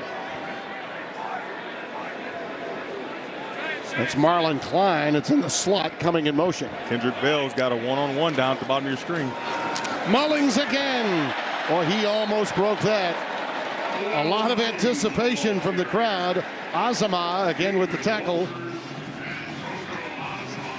Yeah, I mean, why throw it though, right?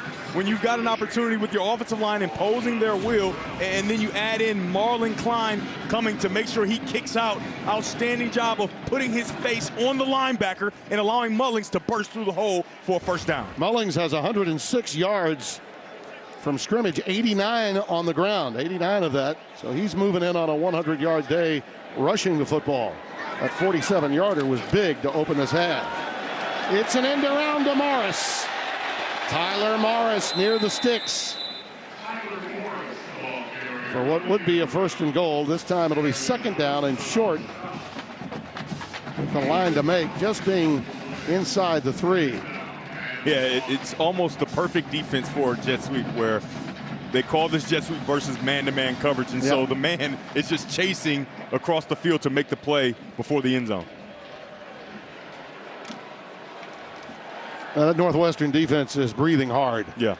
They are a bit gassed. Tim Margile, the defensive coordinator, looking for something to dial up to keep Michigan out of the end zone. Mullings has the first down, and Xander Mueller again with the tackle. But they are getting to the second level. And Bastone has been, as good as he is, he's been dealt with very well by this Michigan offensive line. This time, the most important block getting to the second level came from Max Bredesen, number 44. I mean, Michigan fans all over know exactly what he means to this offense, and he puts it on display again as he tries to get Khalil Mullings into the end zone. They pick up a first down, so now they've got 3, and I imagine they use all 4 to get in the end zone. Yeah, they're looking to get that foot on the jugular and not let go. Mullings, touchdown.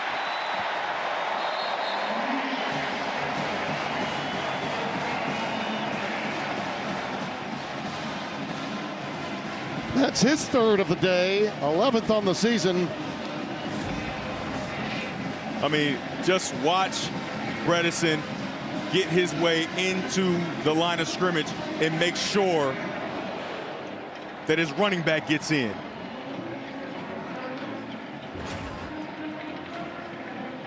Now, this Wolverines team could not have asked for a better opportunity to take advantage of to get them in a great state of mind for next week.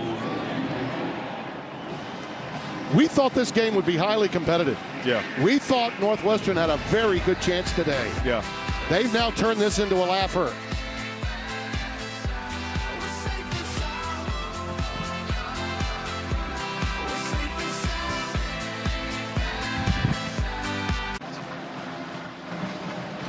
(31-6) our score, and what a coming out party for Khalil Mullings. And it hasn't been an easy season for him. Let's go down to Josh Sims for more. Well, yeah, and I talked to Khalil Mullings this week, coming off a game where he didn't get the touches he's used to getting. And I asked him about that, and he said, look, there's been times where I've played really well this season, and there's been times where I've struggled. It's all about consistency for me. I can't get too high when I'm playing well. I can't get too low when I am struggling. The most important thing for me is to continue to work hard, and when I get my opportunities, take advantage. And, guys, we are seeing that today. Career high, 3 touchdowns from him, and he's taking it all in stride. That's true, Josh, but Devin, I would also add he was being kind to his teammates because that offensive line was not nearly as productive for the bulk of this season as they have been today. Of course, they've done a really nice job, and I'm just telling you, Khalil Mullings has started a game at linebacker, is playing both linebacker and running back, had a nice pass against Ohio State. It helped him win that football game. He's playing on senior day like a senior, and it's really cool to see. Yep. Hyman with the return. And he gets it out to the 21-yard line. Joseph Hyman returned the kickoff. And then let's see if Northwestern can respond in some way, get anything going. Henning has been kept under wraps, and Jack Lausch has been feeling the heat from that push up front from Grant and Graham. That second-level speed and power of Hausman and Barham. And it's kept them in check. I mean, but Tim, there's a lot of game left. And so but if you want to stay in this game and become bowl eligible today, Jack Lausch has to spark something. Something has to happen on this drive. And that something happening is courtesy the defensive front, Rayshawn Benny, 26, who's overshadowed a bit by his running mates down there, Graham and Grant. But he's pretty stout himself. Oh, yeah, he is a monster, and he's a guy coming off of injury, a season-ending injury in the bowl game a year ago. But I'm just telling you, Tim, you didn't know this, but he played for my high school coach. So you know he's good, is what I'm saying. Greg Carter, Hall of Famer, outstanding coach, Oak Park High School. Rayshawn Benny making his presence felt. Well, that loss of 3 has them down to 78 total yards. More pressure off the edge, and down he goes. TJ Guy is the guy with that one, number 42. We've seen the talented Josiah Stewart do it. Now we see Guy, speed to power, and he ejects the tackle yet again and gets to Lausch with a little help from Rayshawn Benny to finish him off. 3rd and 18. Komolafe has checked in at running back. I don't know that he's got time to get a seam route off, if at all. And just as I say that, he gets it off, and Bryce Kurtz with a must catch. And they advance the ball to the 35 for the first down, a gain of 19. A really nice catch. It's a breaking in route, but watch the details. Vertical and then reduce back so that you can cut down the angle of the throw and not allow the down safety to make a play. Outstanding details in that route, and a great throw by quarterback Jack Lausch to convert on 3rd down.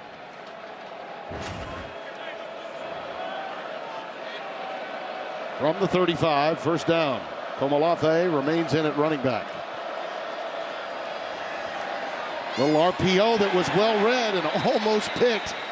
Henning did catch it, but there was a risk-reward play being made by Amir Hall, and he didn't get burned, but he almost had a pilfer that would have been a pick six. Yeah, you know, and a lot of people at home who love basketball, you know, you're a basketball guy. You know that hesitation, right? Yeah. Well, he's going to put like a hesitation on the blocker, and it allows him to sneak right past. And like you said, almost intercept the football. A nice combat catch, but behind the line of scrimmage for A.J. Henning.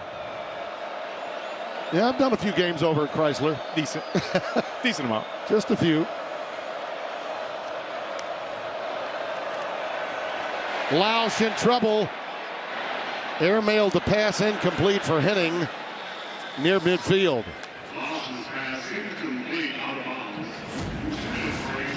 Yeah, and he just, like you said, he's under immense pressure, and he really doesn't have time to get this throw out. And as he's getting hit, he makes a nice throw. If we were in Canada, right, Yeah. and that field was just a little bit wider, that'll Yeah. be a completion.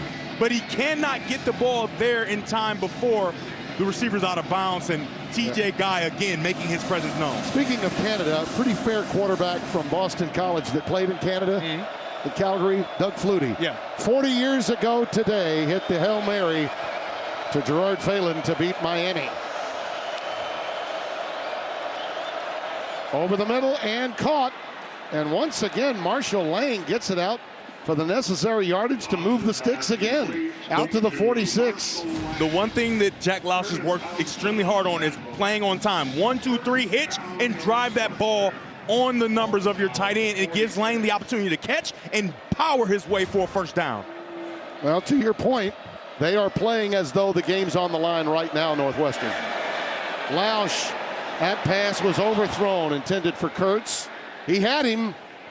And let's go quickly to Mike Hill in Los Angeles for an All-State game break. All right, number 4, Penn State, Minnesota. After Drew Allen TD for Penn State made it 17-16, the extra point block. Jack Henderson gets his hands on it. Ethan Robinson grabs and scores. That made it 19-16 Gophers, but right now it's 22-16 Minnesota in the third. Timmy and Dev. Oh, those Golden Gophers trying to get another big one for P.J. Fleck. We saw them a few weeks back in Champaign-Urbana with a huge road win. Lausch is now 10 of 17 for 106 yards. 2nd and 10, and he's got Joseph Hyman behind him.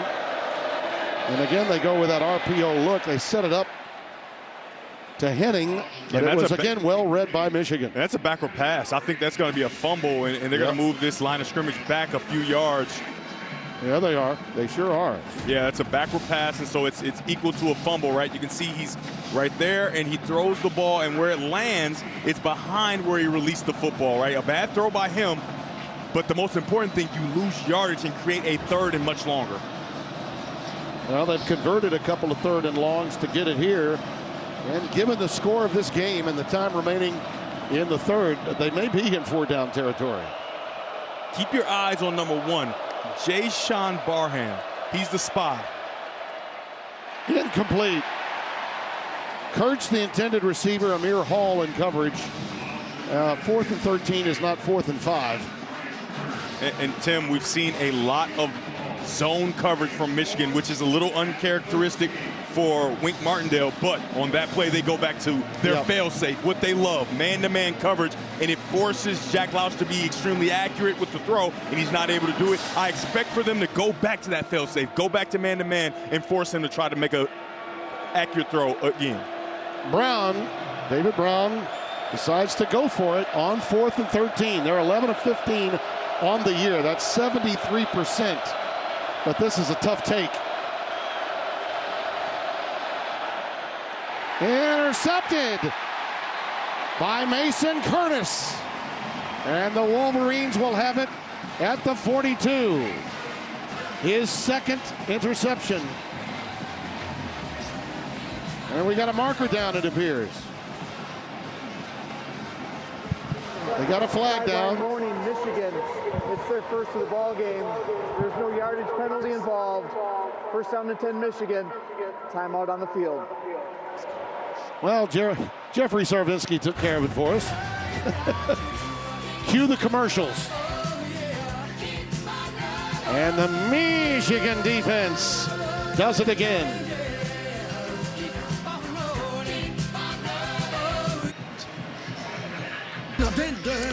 31-6 is our score.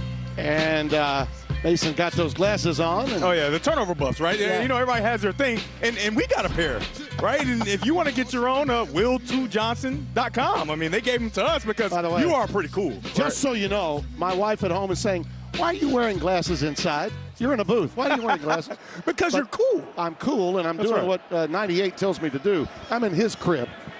Will2johnson.com. You can get your own if you want. Will2johnson.com. Well, I got mine. Yeah, I'm you hoarding do. them, yeah. And as we come back, this pass is caught by Bredesen. And number 44, who's done some damage blocking today, has also been on the receiving end a couple of times. Does that not look like when he's just blocking? Right now he's just blocking with a football. Boom! I mean, that is violent. Controlled aggression. Outstanding job by Bredesen. Sort of the theme of my partner when he gets to the booth.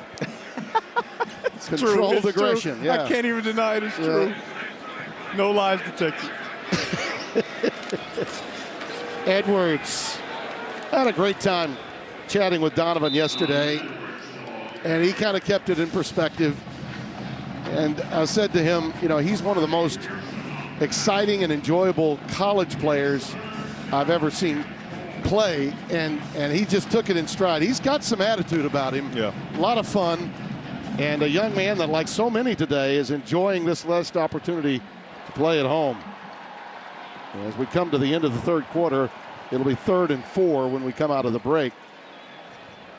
Sharon Moore's got to be pleased, baby. This third quarter has belonged to Michigan. And by the way, when you hear Bob Efer's Michigan, he got that from Fielding Yost. Fielding had a long, strong West Virginia accent, and Ufer used that when he said Michigan. Michigan. Yep. Your score by quarter, and the 14 points in the third. A knockout punch delivered by the Wolverines here on Senior Day. As we open the fourth quarter, they've got the ball at their own 48-yard line, facing a 3rd down and 4. Tim Brando, Devin Gardner, Josh Sims. Happy you joined us today on FS1. Wolverines looking like their old selves. This young man playing his best game ever, and there's Marlon Klein, number 17. Used somewhat at tight end. They also have had Max Bredesen playing big today. Hogan Hansen plays some of that position. May even see Jalen Huffman before this game is out.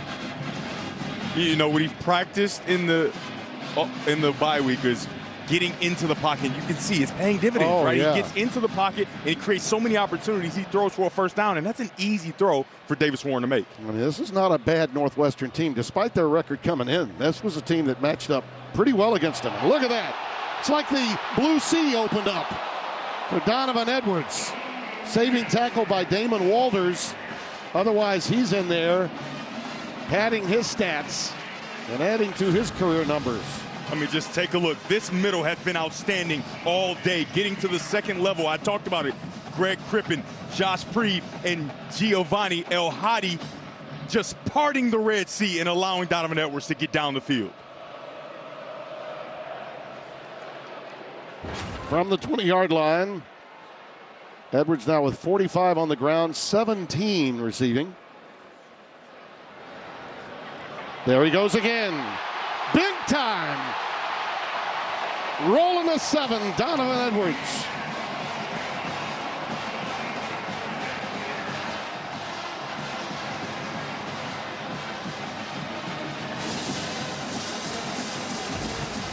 On the last play, they doubled to the second level. This time, we pull and make sure you get those guys out of the way, and it creates the same effect. Nice job by Donovan Edwards, sticking that left foot in the ground and getting all the way to the end zone. Michigan has done an outstanding job in the interior of their offensive line of moving guys and also protecting in the pass game. Statistically, his best game of the season was at Washington. But he's moving in on that kind of day. He's had a lot of help today from Kalel Mullins, who is breaking out. But so too can number 7, the senior from West Bloomfield, Michigan.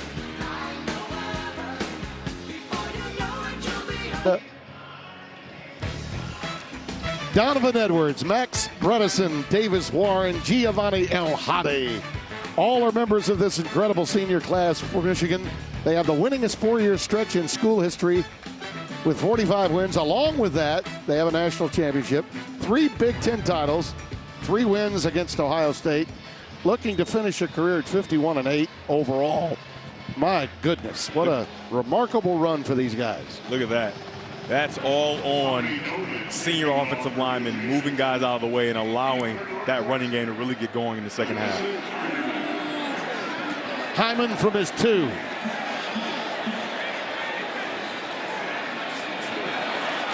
Trying to stay alive, but there's too much maize and blue.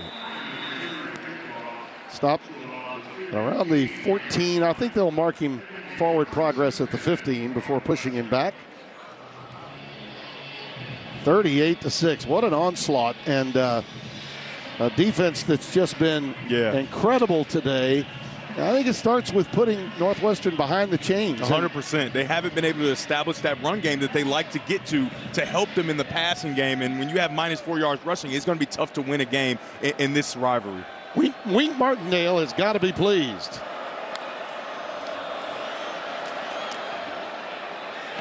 Almost picked off. That pass hung up a little on Lausch, hitting the intended receiver, and Jair Hill had a shot at it. Yes. He was very, very close, number 35 in maize and blue. As Jair Hill wearing number 35 today, he's usually number 20. Watch him stay disciplined and just drive and make sure that he gets in there before that ball gets there. Like, Jack Lausch has a strong arm. That ball is outside and it's out there, but the coverage is such that it cannot get into the waiting arms of A.J. Hennings. I'm a little angry at myself about not asking Wink Martindale a certain question yesterday, and I'll tell you about it in a moment. Oh, wow. All right.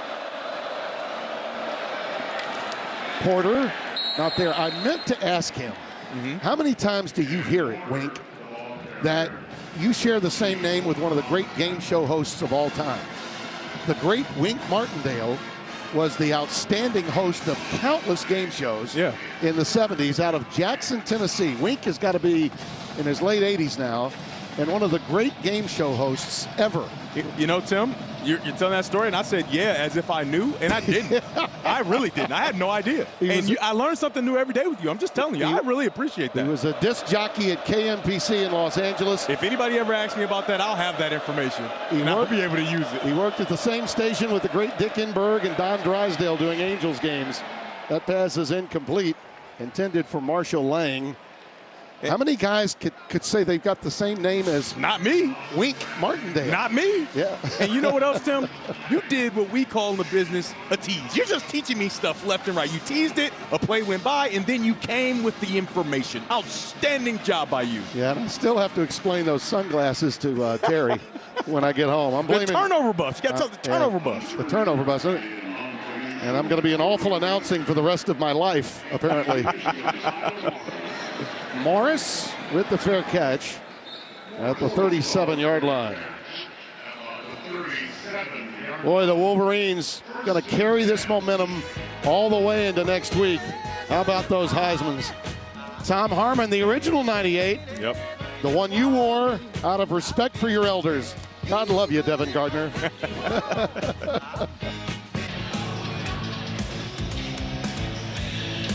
Our player resume sponsored by Indeed. And here's the big story off the field this week. Will be on the field next year on Bryce Underwood. Top-rated quarterback and recruit in Michigan history. Now, I'm trying to think, weren't you the top dual-threat quarterback here in the Detroit area your senior year? I was. I mean, I dabbled in the arena of football, but this kid is special. His record as a high school athlete is pristine. Two state championships. I mean, and I know for a fact how hard he's worked right throughout his career, even as a little kid playing for the Wolverines in Little League football, and look who he's linked up with, right? That's Michigan royalty right there, and Bryce Underwood is hoping to enter into the rare air that young man he's standing next to is in. Let's see. I believe I've seen some documentaries about some of those guys. 8-yard gain there.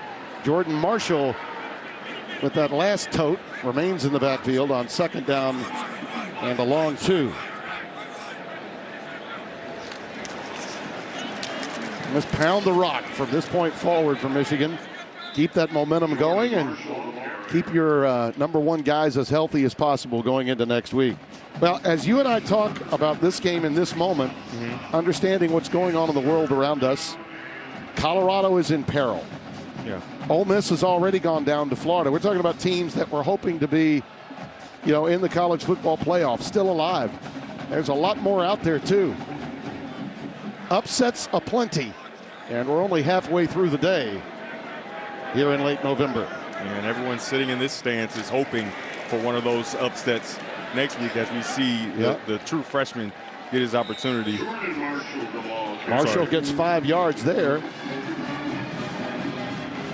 Oh, feel free. You can just roll right through it. No problem. We're good to go. To the 49-yard line. Just like that guy. What is he doing here? Yeah, steal a few nachos. What is he doing here? Yeah, and he's stealing nachos. Yeah. I mean, it's just like an Ohio State fan, man. My goodness. Get out of there. Yeah, like an analyst from Michigan that starts doing play-by-play right in front of me. Look out. Boy, that's a big-time tackle because if it's not made, Jordan Marshall just keeps on chugging. He gets 6 on that one. Yeah, they're really happy about the future of the running back room. And they brought in Tony Alford, running back coach. He was at Ohio State, and he's a guy that's developed a ton of talented running backs. So they really love what they have in their room, and they look to add to it along with Bryce Underwood in the future.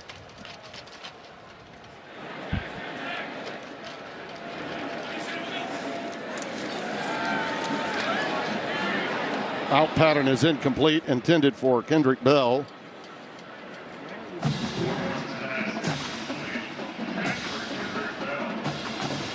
When we talk about these recruiting classes and what's going on in college football today, and some credit needs to be shared with Sean McGee, the current general manager of this Michigan program, and getting that flip of Bryce Underwood taken care of in concert with Sharon Moore.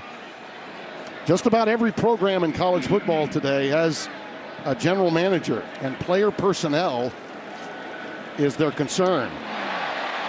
Tyler Morris down to the 15 and a first down. Damon Walters makes the stop. All day, Davis Warren has done a really nice job with his eyes, right? Starting one side, whether it be left or right, and then getting to the middle. And most of the time, the middle guy is open, so he doesn't have to continue to progress. Morris is open over the ball again, and it's a nice pickup. They're 11 of 14 on 3rd down today. Yeah. 11 of 14. As long as they stayed on schedule, they've been able to pick up those 3rd down opportunities. They came in today 39% on 3rd down. And look at that red zone number. 5 for 5. Woo. Marshall. Not much room this time. To Northwestern's defense as Hanji Story makes that stop. Najee Story with that stop. They've been on the field a long time. And the fatigue began to show really midway through the 3rd quarter. I mean, to be completely honest, this looks like the Michigan that all the fans thought they would see this season. Absolutely. Right? The ability to impose your will like they have in the past in the run game and have a efficient quarterback that makes the right throw and the right read when he needs to. And I know it's almost forgotten as you watch this sweep to Apani, and he'll be wrestled down at about the 12. It's hard to believe, but it's true. Their preseason ranking was number 8. Yeah. They were 8th in the country. So not to only open the this fans, season. everybody thought it. Yeah, absolutely. There are swings and misses that we all make in preseason prognostications. Just see the Big 12. No, not you.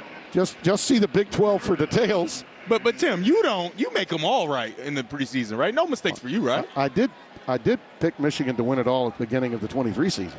Oh, so you're just going to go back and I will take credit for that. So you're going to ignore this year and just go back to it. Oh, I still had Oregon '1 this time. Okay.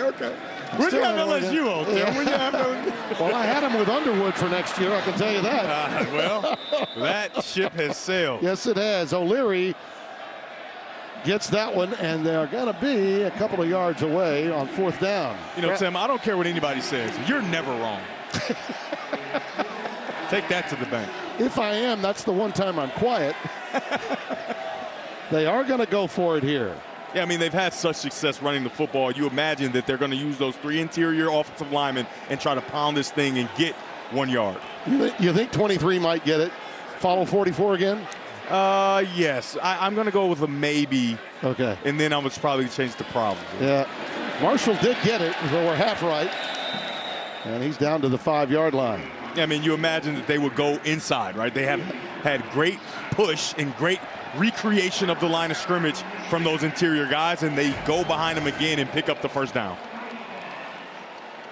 It's great movement, just washing everyone down. The free hitter is too late. He can't make the play, and a nice job of falling forward by Marshall.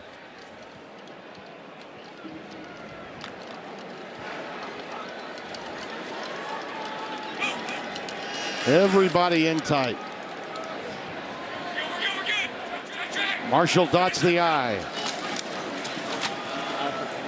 Trying to bounce it outside, and he's in a world of hurt. That one was botched, and he's tackled back at the 10 by Devin Turner and Najee Story. Well, I think Northwestern got the memo, and Mac Uline specifically said, I know where this football is going, right behind 44. Watch Uline meet him in the hole and just dismantle this play before it gets started. A great pop right there. You don't see Bredesen's helmet go back very often. Nice job by Uline and the rest of the Cavalry Codes to make the play on Marshall. Been a tough day for Tim Margile's defense, but there's reason for optimism long-term for Northwestern, regardless of the outcome of today's game. Incomplete. Great pressure off the edge that time. Hurried that throw intended for Marlon Klein. And it'll be 3rd down and goal.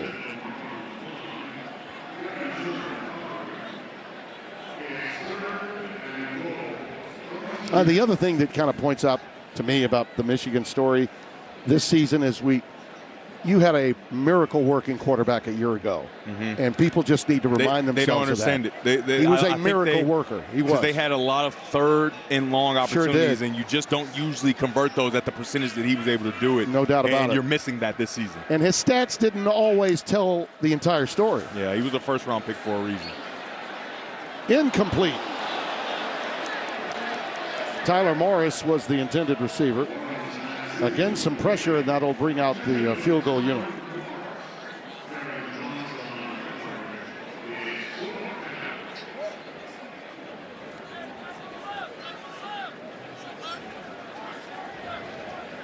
We're going to spot this at about the 17-yard line, so I'll call it an 18-yard line, so a 28-yard try.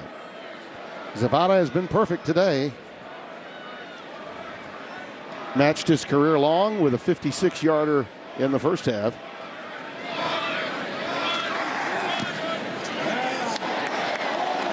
And the 40 spot has been hit. 9 Michigan drives today, 7 scores, 5 of them touchdowns. They've been dancing all day here in Michigan. And we may be dancing up here in the booth for a long, long time. Take a look now at the current Big Ten standings sponsored by Discover. Oregon still sits atop. Ohio State, who disposed of Indiana, already in the championship. And you think about this Hoosiers team, how far do they drop? Not far. And I don't think quite enough to keep them out of the college football playoff, partner. Yeah. I'm just going to tell you, they were competitive enough. Yeah, they lost to their only ranked opponent. It is not their fault that the schedule did not enable them to play a ranked team until today. Yeah. And in my opinion, and I don't care who gets upset when I say it, the Hoosiers deserve to be, providing, of course, they win the Old Oaken Bucket next week, they deserve to be in the college football playoff. And you know, Tim, I'm just glad I don't have to make that decision. Here comes the return by Hyman, and again, he can't quite get beyond the 15-yard line. Let's go back to the old BCS era when this guy was running around the big house. Remember these days? I do. That was your first start, wasn't it? Yeah, it was my first start in the big house, right? Yeah. First start at quarterback in the big house. Well, you're running around saying, let's go, let's go. Yeah. And you went. Oh, 2013, overtime. 3 overtimes, actually. Game winner. That's 2 game winners in a row, Tim. I'm just saying. Just saying. Yeah. Back-to-back years. Northwestern always played us tough, man. They were well coached, and they always did a really good job. You were well on your way to being one day paired with Tim Brando in the booth. That's right. That's right. Maybe a little sooner than you anticipated. Oh, of course. Komolafe, nothing doing. Stopped at the 14-yard line. Yeah, Tim, of course. I really thought I was going to play 36 years in the NFL. That's what I thought it was going to be. And then eventually I would come and save your career, right? And just help you out as a broadcaster. Yeah. But I came earlier. You're still in your prime. It's devastating. Yeah, as long as the makeup in Just for Men holds out. I told you, you're still in your prime, man. You're looking shape. good. Looking good.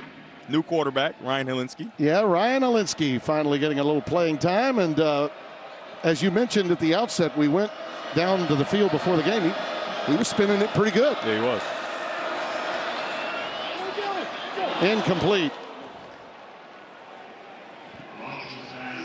Hayden Elligon, the second, was the intended receiver. Yeah, these defensive backs for Michigan, they played a lot of them this season and even today. They've done a really nice job of making it difficult on the Northwestern quarterbacking group to get the ball in there, right? They just have made it small windows, and it's tough to get those balls in there, especially you got cold weather, all these different elements. This defense has done a really nice job, and a lot of credit goes to Wink Martindale of Michigan, not the other one. As we close the books on Lausch, remember he had no run game today, and that really hurt. Helinski has to dump this one off and get rid of it, and he was not outside the box. They're going to flag him, and I think he dumped it off in the end zone. I think they'll pick it up because there's a running back in the area. Yeah. It's intentional grounding. Offense number 3. There was no receiver in the area. That's a safety. The foul occurred in the end zone by rule. That's what I thought. Hey, Tim, I think that's a bad call. It's a screen and the running back was clearly in the area. I think they made a mistake there, but yeah, that's not true. Let's take a look. Yeah, the running back is he's throwing the ball in the dirt, right? But the running back is near where he's throwing the ball. Now, for him, you want to throw it a little further, but take a look. Here's the running back right here. He's in the middle. He's getting knocked down and pulled.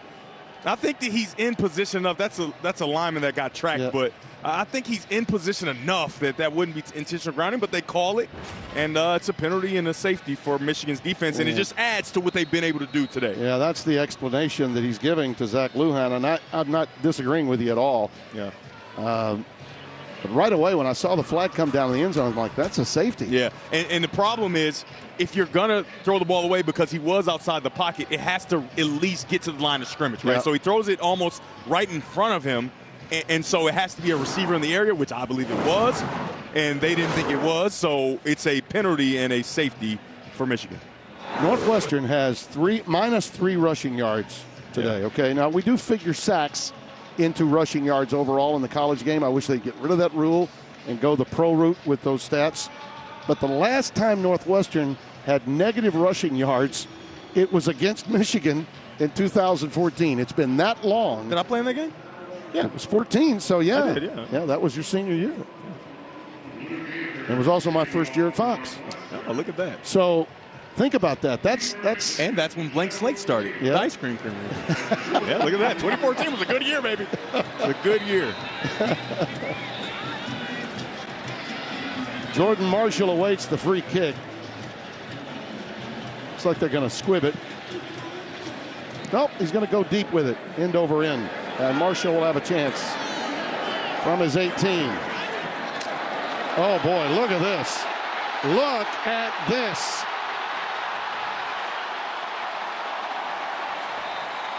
How about the tackle by Luke Akers? This 6'2", 197-pounder out of Nashville, Tennessee, saved a touchdown.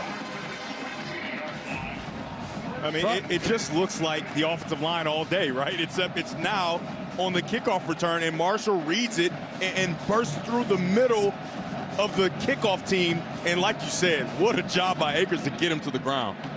63 yards on the return for Marshall. Time to go deep into the depth chart. Jaden Davis has come in, number 2.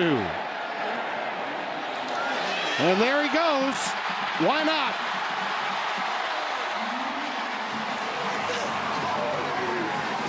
Tavir Dunlap. Double deuce. Tavir Dunlap. And we got a marker down, so they're playing hail to the victors. We may need to hold on to that. Sideline flag, I think, may be the call here. Got a warning earlier, as I recall. And Sharon's upset down there. He's barking. Not happy with his sideline. The result of the play is a touchdown. After the play was over, unsportsmanlike conduct, Michigan number 56. That's his first of the ball game. That 15-yard penalty being forced on the ensuing kickoff. Dominic Jadis is hearing from his head coach right now. Yeah, you just don't want that, right? You've played such a clean game. You've done such a nice job up front. And, you get in the game late. And you do a nice job, but you want to go out with some class, right? And that's a nice run by Dunlap, man. I mean, sticks his foot in the ground, makes a guy miss in the hole, and shows the crowd, hey, I can run it too now. Charlie Minzer is going to come in for the point after. We're getting deep into the depth chart, even in the kicking game.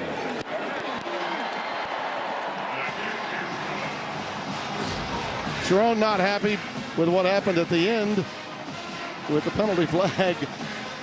But it's a good time to be angry, right? When you're up and you've hung half 100 on the opposition before playing Ohio State.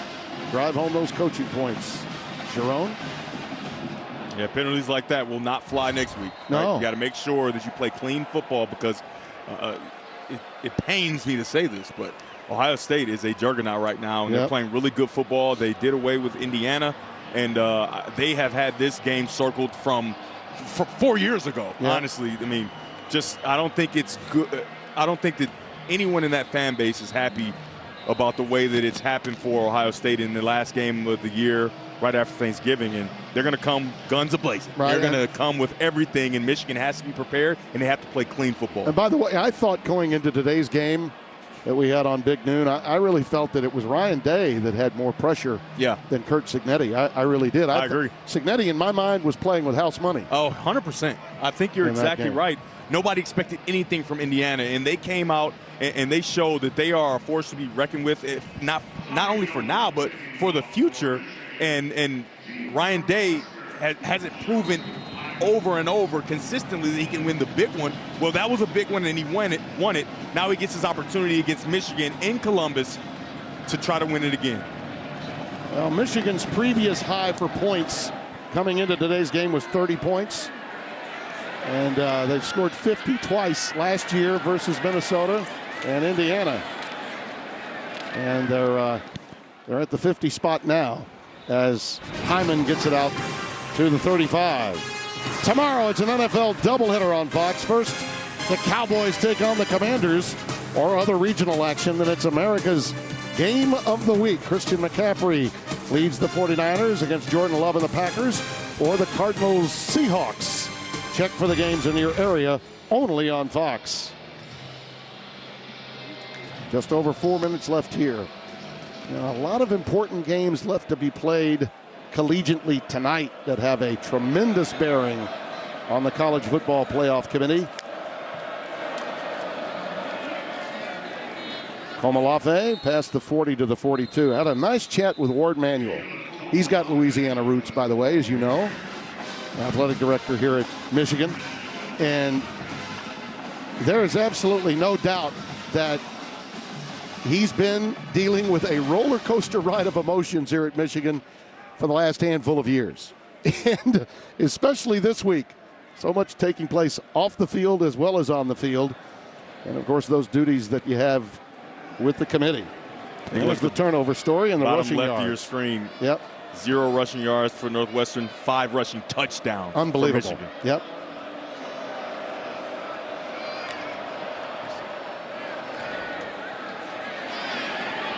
A little wide receiver screen to Donnie Gray. And he's going to be a yard shy of the first down. 3rd down and 1 coming up. And listen, tough day for Coach Braun and his Wildcats, but I still believe that this program Devin, is headed in the right direction. Don't you? I do as well. And honestly, I think that Coach Braun was the guy for this job. Oh, I mean, it's a unique situation. Yep. Everybody knows it's well documented on what Northwestern went through, and he came in and he really started to change the culture immediately. He reached out to the people he needed to make sure he understands how to deal with this situation, and I'm still really impressed with the way he's changed it, and he still has an opportunity to become bowl eligible for the second season. And I think he's happy, not with the product on the field right now as far as the scoreboard is concerned and the stats. However, they play hard, and he's got something really cool coming. That new stadium looks amazing. And the Northwestern faithful, I think they are excited about the man in charge in Evanston. 35,000-seat Ryan Field will open concourses, 4 premium clubs, more than 200,000 square feet of parks and plazas surrounding the stadium, set to open in 2026. Yeah, it's been difficult playing where they've had to play many of their home games this year. Yeah. But guys, not only Skip Holtz, but guys like Chris Kleiman, the time spent at North Dakota State with Chris, all very helpful to Braun. And Ryan Day as well. Absolutely. He said he's always a phone call away. That New Hampshire background in him. Yeah.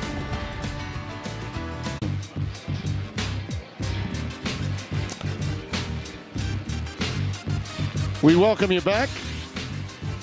Tim Brando, Devin Gardner, and Josh Sims. That's the Week 13 games.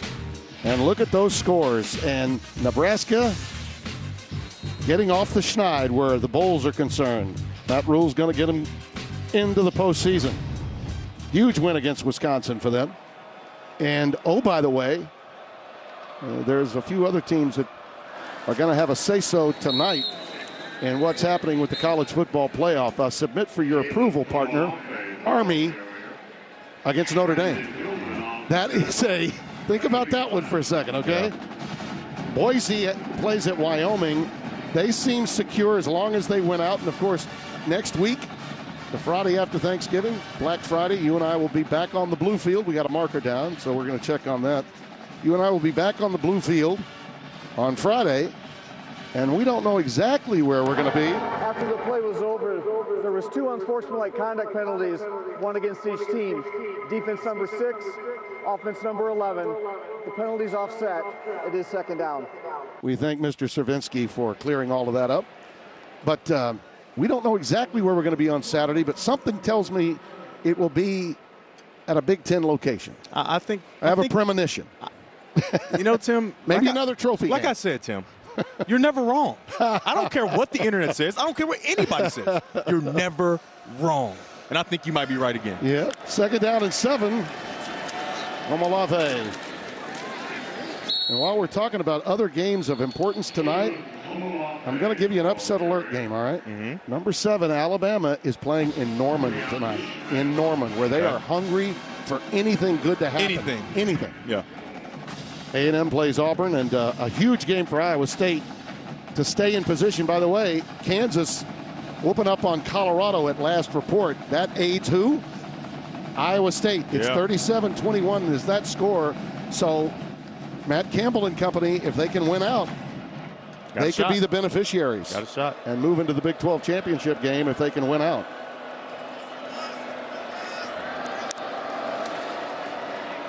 Quick little screen pass. Yeah, this out ahead for the first down is Drew Wagner, number 48. And this is the type of team that Michigan fans thought they would see. And how about the showing with Bryce Underwood in attendance? Yeah. Right, just putting it on full display defensively, offensively, from the quarterback position. They've done a really nice job of showing that maybe he did make the right decision in flipping from LSU to go to Michigan. And like I said earlier, though, they have to find older guys as well to add with the young freshmen that they're going to garner from that flip. And Michigan has a real chance, and Sharon Moore should be proud of the way his team represented today. And it was fun to call it with you, partner. Well, I was just happy to ride your coattails into the big house. What an afternoon. And not my first rodeo in the big house, but I'll say this. Might have been your best. Coming in with 98 makes it all the more enjoyable. First class. So, look at that. 50 points. We haven't seen that on the scoreboard in quite some time. Yeah. At Michigan. And in talking with Sharon yesterday, I had some empathy for his frustration that he wasn't able to concentrate on the coaching aspect, but that's living and learning of the world of head coaching that is now coming with the territory that he's in. More of a CEO. Yeah, and assembling talent and having trust in the people that he empowers as his coordinators, and they more than got it done today. You and I talk at great length before these games. I felt like Northwestern could win this game. I really did. But Michigan had other ideas and too much at stake for them. Yeah. The pride and the tradition that comes from that history. We say often that history is the currency of the college game. Today, Michigan played like that kind of team that knows they have a tradition. For their seniors. Yeah. The coach and the quarterback are standing by with Josh. Well, Coach, I'll start with you. You talked about the importance of getting bowl eligible for this highly decorated senior class. What was the main reason you guys were able to get it done out there tonight? I mean, their preparation, the way they prepared in our buy-in week and this week, they really took it to another level, and just the execution. So proud of this team, the way they fought. You know, the record isn't where we wanted to be, but to watch them come out and have this type of performance was it meant a lot to me. Another big one next week. Early thoughts on Ohio State? Yeah, we'll get there. It's 0-0, so we can start thinking about that one now. It's on our mind all the time, so I'll let you talk to these guys. Appreciate it. Appreciate that. All right, so let's talk about it. Obviously, the message this week was maybe not the season we wanted, but we want to go out here and get bowl eligible. Can you talk about the way, not just the defense, but that running game responded today? Man, it was awesome. Kalel on the O-line, the big dogs up front, Brady, the tight ends, man, they just had a mentality coming out of half that we were going to be ready to go, and just excited to watch them work. It was really fun, and yeah, I think we talked about it all week. You know, let's end this home stand on our terms and how we want to end it and show some grit, and I really think we did that, and just proud of the whole team. I asked your coach about it. Early thoughts on Ohio State next week? That's what we talk about. Talk about it, 365 days a year. Think about those guys. You always see the, what are you doing to beat Ohio State today? And we talk about it every week. Going in there like it's Monday of Ohio State week, and now it is. So it's just a great opportunity. I'm excited to see, what we're going to do to prepare, and I know, tomorrow we're going to wake up and get after it. So, Kalel, we talked this week about you answering the call. You said you never get too high, you never get too low. Exactly. Well, today, how about that performance? Again, it feels great. Shout out the O-line. Shout out all the boys up front, like Dave said, for blocking their asses off. And it feels great. But like I said before, never get too high with the highs, never get too low with the lows. And, we're looking ahead to next week to Ohio State. Congrats on the win. Thank you. I appreciate it. You have a good night. They have a chance to spoil it all next week. That always matters in that rivalry, doesn't it? 100%. Yeah. Many thanks to our producer, Jake Jolivet, director Dustin Tinty, our entire crew here, Brett Bender, Scott Alexander, Michael Barshop, and, of course, for Devin Gardner and Josh Sims, Tim Brando saying so long. After the break, we'll take you to Mike Hill, Chris Peterson, and Emmanuel Acho in our studio in Los Angeles. Welcome to FS1 College Football Extra, sponsored by The Fender. Hey, what up? Welcome inside our LA studios. Mike Hill along with Emmanuel Acho and Chris Peterson. Coming up next, right here on FS1, we got Baylor, we got Houston. But for right now, let's get you caught up on other action from around the country with our Land Rover Defender highlights, starting with the game of the day at the shoe. Number 5, Indiana. Number 2, Ohio State. Ryan Day fired up for this one. Of course, this is their third top 5 matchup of the year. Indiana actually scored first, but back comes Ohio State. Yeah, again, the highlights don't do it fully justice. Indiana marched down the field, but then Ohio State on this play, great design, and Emeka Egbuka gets in the end zone. Tied at 7, and then under 30 seconds left after a fumble by Indiana. Travion Henderson, 4-yard score. So fumble on special teams. Buckeyes lead at 14-7. Speaking of special teams not special on this day for Indiana. Man, this is what you see when you have an elite player with the ball in his hands, the 5-star safety, Caleb Williams. Yeah, Caleb Downs, safety, making things happen. 79 yards, taking it to the house. Buckeyes win this 38-15. How about Will Howard? Remember Kurt Signetti said, Google me at the beginning of the season? Google them right now. But more from Columbus, here's Rob Stone, the Big Noon Kickoff Group. After falling behind 7-0, the Buckeyes rattle off 31 straight points en route to a comfortable win. They get a victory next Saturday over Michigan. They are back in the Big Ten championship game. What did you see from their red zone offense today? Well, I saw it, and we made a point in the playbook. The team that is successful in the red zone and goal line, that's going to win the game. And remember, when you get to the red zone inside the 5-yard line, it's pass fail grade. Kicking a field goal is a minus, you fail.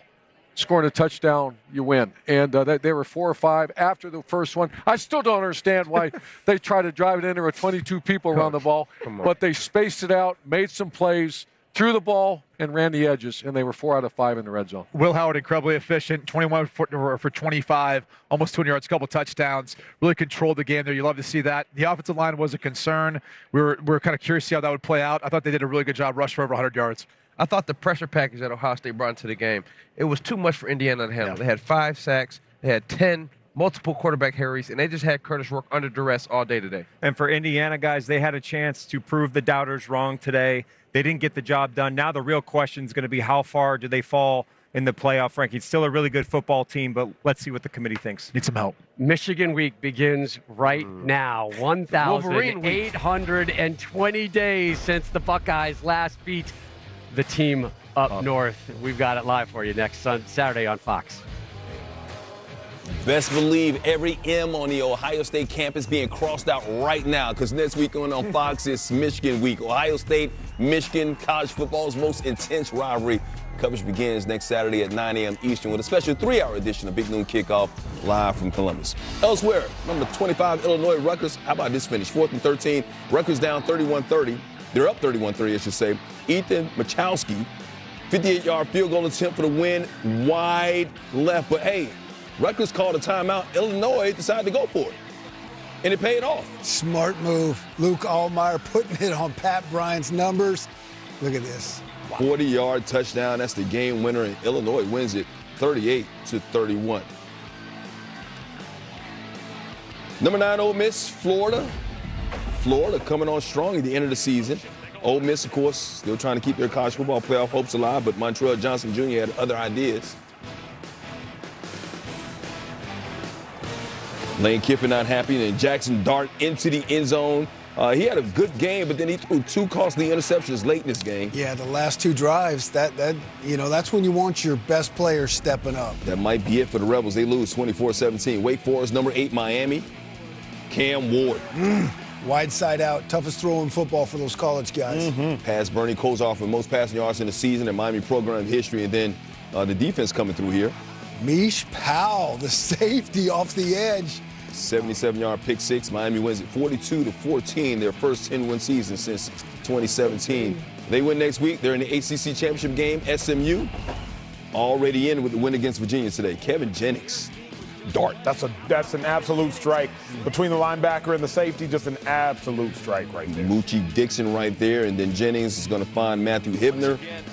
How about the Mustangs? How about them, Arch? They're kind of good. They're really good. Clinch a spot in the championship game with that big win right there. Tonight, be sure to catch 22nd-ranked Iowa State taking on Utah. That's at 7:30 Eastern on Fox. Baylor and Houston is coming your way next.